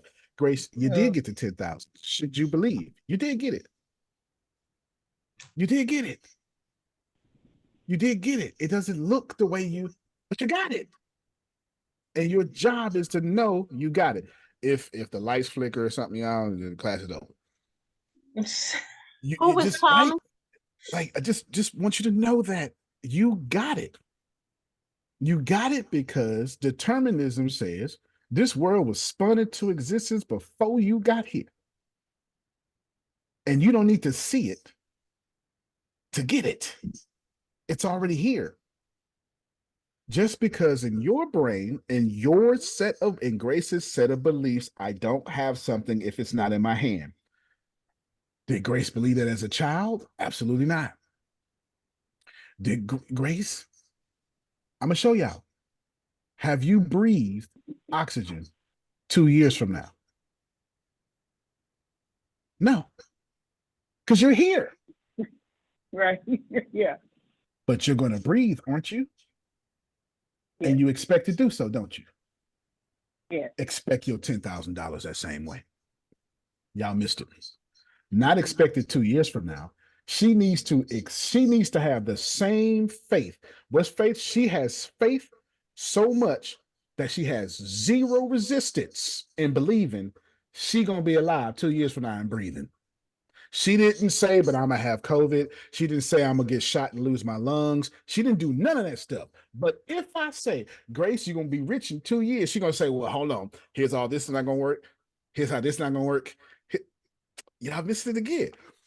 It's zero. That's loud. It's Self-sabotage, resistance. basically. It was there for us, but then we screw it up for ourselves. Because she has no negative determination when it comes to breathing, only when it comes to money. Correct. Everybody, you got yourself muted, but you said a whole lot. How would she have that? Then that goes into another thing where what's more miraculous, breathing or money? Breathing is more miraculous. She believes in the impossible of breathing 2 years from now, but does not believe in money that don't even exist that's easy to get. That is determination from thoughts that have nothing to do with her. She's bought into someone else's thinking about money. It should not be more easy for y'all to believe in the miracle that oxygen is going to be here. There's there's a million ways for Grace to die a day for the next 2 years. She is it's more statistically impossible for her to be alive for the next 2 years and breathing unassistedly, but she has no resistance for that. But to get $10,000, she could think of every reason why she can't get it. And y'all too. Who's hiding behind Grace right now? Oh, so I ain't hiding. You just ain't let me talk. That's all. Come on now. Y'all get it? No. Well, I'm gonna say this. Fair enough. One of the no is a good answer. I have learned is that just like with breathing, if you resist it, you will. What is it? Well, it's my last point for sure. Resistance. You bringing up resistance is my last point. Because what I have written down, part of it, because you bringing that resistance in your life to hold the breath from breathing in your body, because your body automatically breathes in and out. But if you hold your breath, there are other parts of your body that is still breathing in the oxygen. However, the most focused part that you're focused on, you're focused so hard on it till you can stop your get your headaches, get your chest hurting, and then you have to breathe. That's just amazing to me. No, it makes sense. But yeah, it makes sense. It's not 6 points, Grace, it's 5. With that, what you just said about the determination of not seeing the money as that's because you don't think money is automatic. You think breathing is automatic. You said it in your statement. Right. Money is not a miracle. You shouldn't even be alive. It is a miracle that y'all are alive. It is a miracle that somehow your nasal patterns breathe in oxygen and then convert it into carbon dioxide that comes from plants that is literally boo-booing out oxygen. Oxygen is a waste product from the plants, which could never happen if it wasn't enough coral being eaten by big whales in the sea, because you need that coral to give a bunch of bunch of nitrogen and carbon and a bunch of waste that would kill you. But you need the whales to eat it and the blow up with the blowholes. And you need that disgusting water to then feed nitrogen to the plants. And then the plants then feed oxygen to us. That and it's that ecosystem I just described, which I poorly described. Left out one step. What's that? It gives the oxygen to the environment, and then we take it from the environment. So you need that environment step there. That's why we're worried about our environment right now. Absolutely. Real quick. Absolutely. Yep. The 6 basic fears. There are 6 basic fears, all which combination of which many humans suffer one time or another. Most people are fortunate if they do not suffer from all the entire 6. Named in the order of their most common appearance, they are fear of poverty, which makes sense. He did this during the Depression. Facts. Fear of criticism, fear of ill health, fear of loss of love of someone, fear of old age, and fear of death. Yep. Those are 2 I left out: old age and death. Wrapping this up, since money is not automatic to grace and all of you, it's law of allowing. Law of allowing allows you to stay in flow. So when Deanna's fighting her assignment, this is her words. I'm not picking on nobody. I'm taking out arguments and teaching the rest of us. Is this okay? That means she's not in flow. And if she's not in flow, that means she's not vibrating at whatever vibration, law of vibration. So she's vibrating at tension. And tension is sowing and not planting. But if she were to be in flow, then she can feel her $347,000, $347 billion. The way Phil said, you can taste the strawberry ice cream. All right, those are my points there. Antonio, could you simplify this very, very, very, very, very confusing week 1? And I'm not sure if I'm looking forward to the next 7 weeks. I'm pissed off about. I'm not sure yet. I haven't decided yet.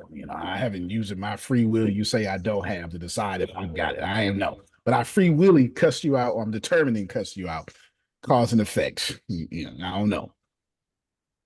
In simplicity, you don't need free will to manifest. I'm trying to help you. You do not need free will to manifest. You do not need free will to manifest. Yeah, thunder, yeah.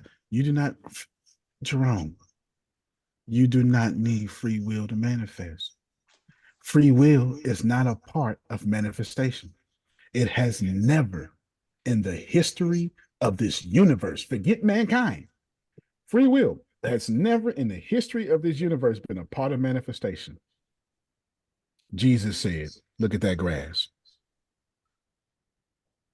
It's not using free will and it's blessed.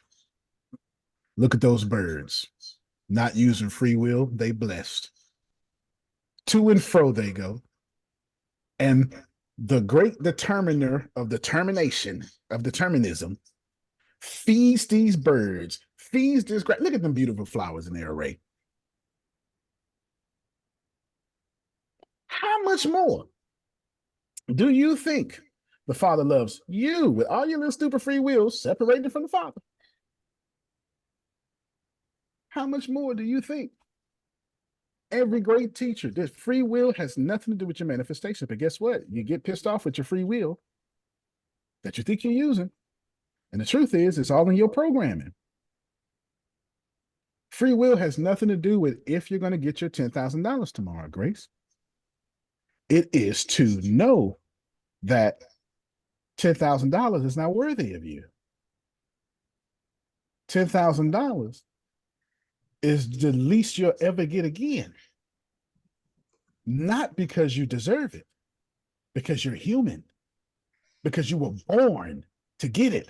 I'm in your scriptures, Jerome, because you were born to be the head and not the tail, because you were born to be the lender and not the borrower. Well, isn't there another verse where God said, is it Jacob or Joseph or whatever they meant for evil got turned it around for my good. So it's like you're always gonna be successful. So that just proves determinism, and so we can just end this after this. We don't need 8 weeks, Antonio. I'm good with here. It's Yes. Genesis chapter 50, and that's Joseph of the Old Testament. Yes, you're correct. Joseph, Yes, he it's said Joseph of the Old Testament, Genesis chapter 50. he turned it around for my good. So it doesn't And he matter was what talking to happens. his family, his brothers who put Yes. him in slavery, who Yes. was expecting him to use his free will to kill them, because now he is number 2 in the whole world. So we don't need to go through these 8 weeks of this class. You taught us basically there's no free will, it's determinism, and we get it. I get it. So you don't see it for the next 7 weeks. That's why. That's 5. Grace, 90 seconds. Free will has nothing to do if Dr. Medina is going to get what she wants. The problem is Ina is just not using free will. She's using triggers. Deanna's not using free will. She's using triggers. Someone else's free will, as you called it, allowed you to get hurt. And now you went all the way backwards. And every time something pops up for Antonio, he's in someone else's determinism and not a deliberate determinism for himself. Your conclusion for today is walk into tonight. As soon as we hang up, I want you to just look around. I want you to look up in the sky. If Texas raindrops don't put your eyes out, I want you to look up into the sky, and I want you to ask yourself, why do you not have what you have? And if your answer is anything but it's my fault, you got work to do. And if your answer is it is my fault, and you ain't got what you want, you got work to do. Because you intellectually know it's your fault, and you still messing up your life. Yes, ma'am. You got the last words. I'm going to respond to whatever you're going to say. Can you repeat the question? My internet keeps, and they already hear me. Yes, you want the recording? Make sure you get the recording. Mine is going in and out the whole time. Okay, she wants a recording. She wants a recording. Make sure that happened right there. Last words. Antonio, what you want me to do about it? And the answer, Keen, is whatever you want to do. But you should ask Antonio what he gonna do about it. What Antonio is going to do about it, Jalen, is no, expect with Kanye cockiness. This mine. End of story. If I don't get it today, still mine, because I got it. It's actually your problem that I don't have it, because you're the stupid one for thinking I don't have it. Because I'm going to walk around like I do. He cocky. Nope. You dumb. I'm not cocky. I am confident in my expectation, and it's shaping the way my shoulders move. I believe in what I want so much, it's got me walking with a little swag. You're judging that. You the dumb one. I'm on my Kanye confidence.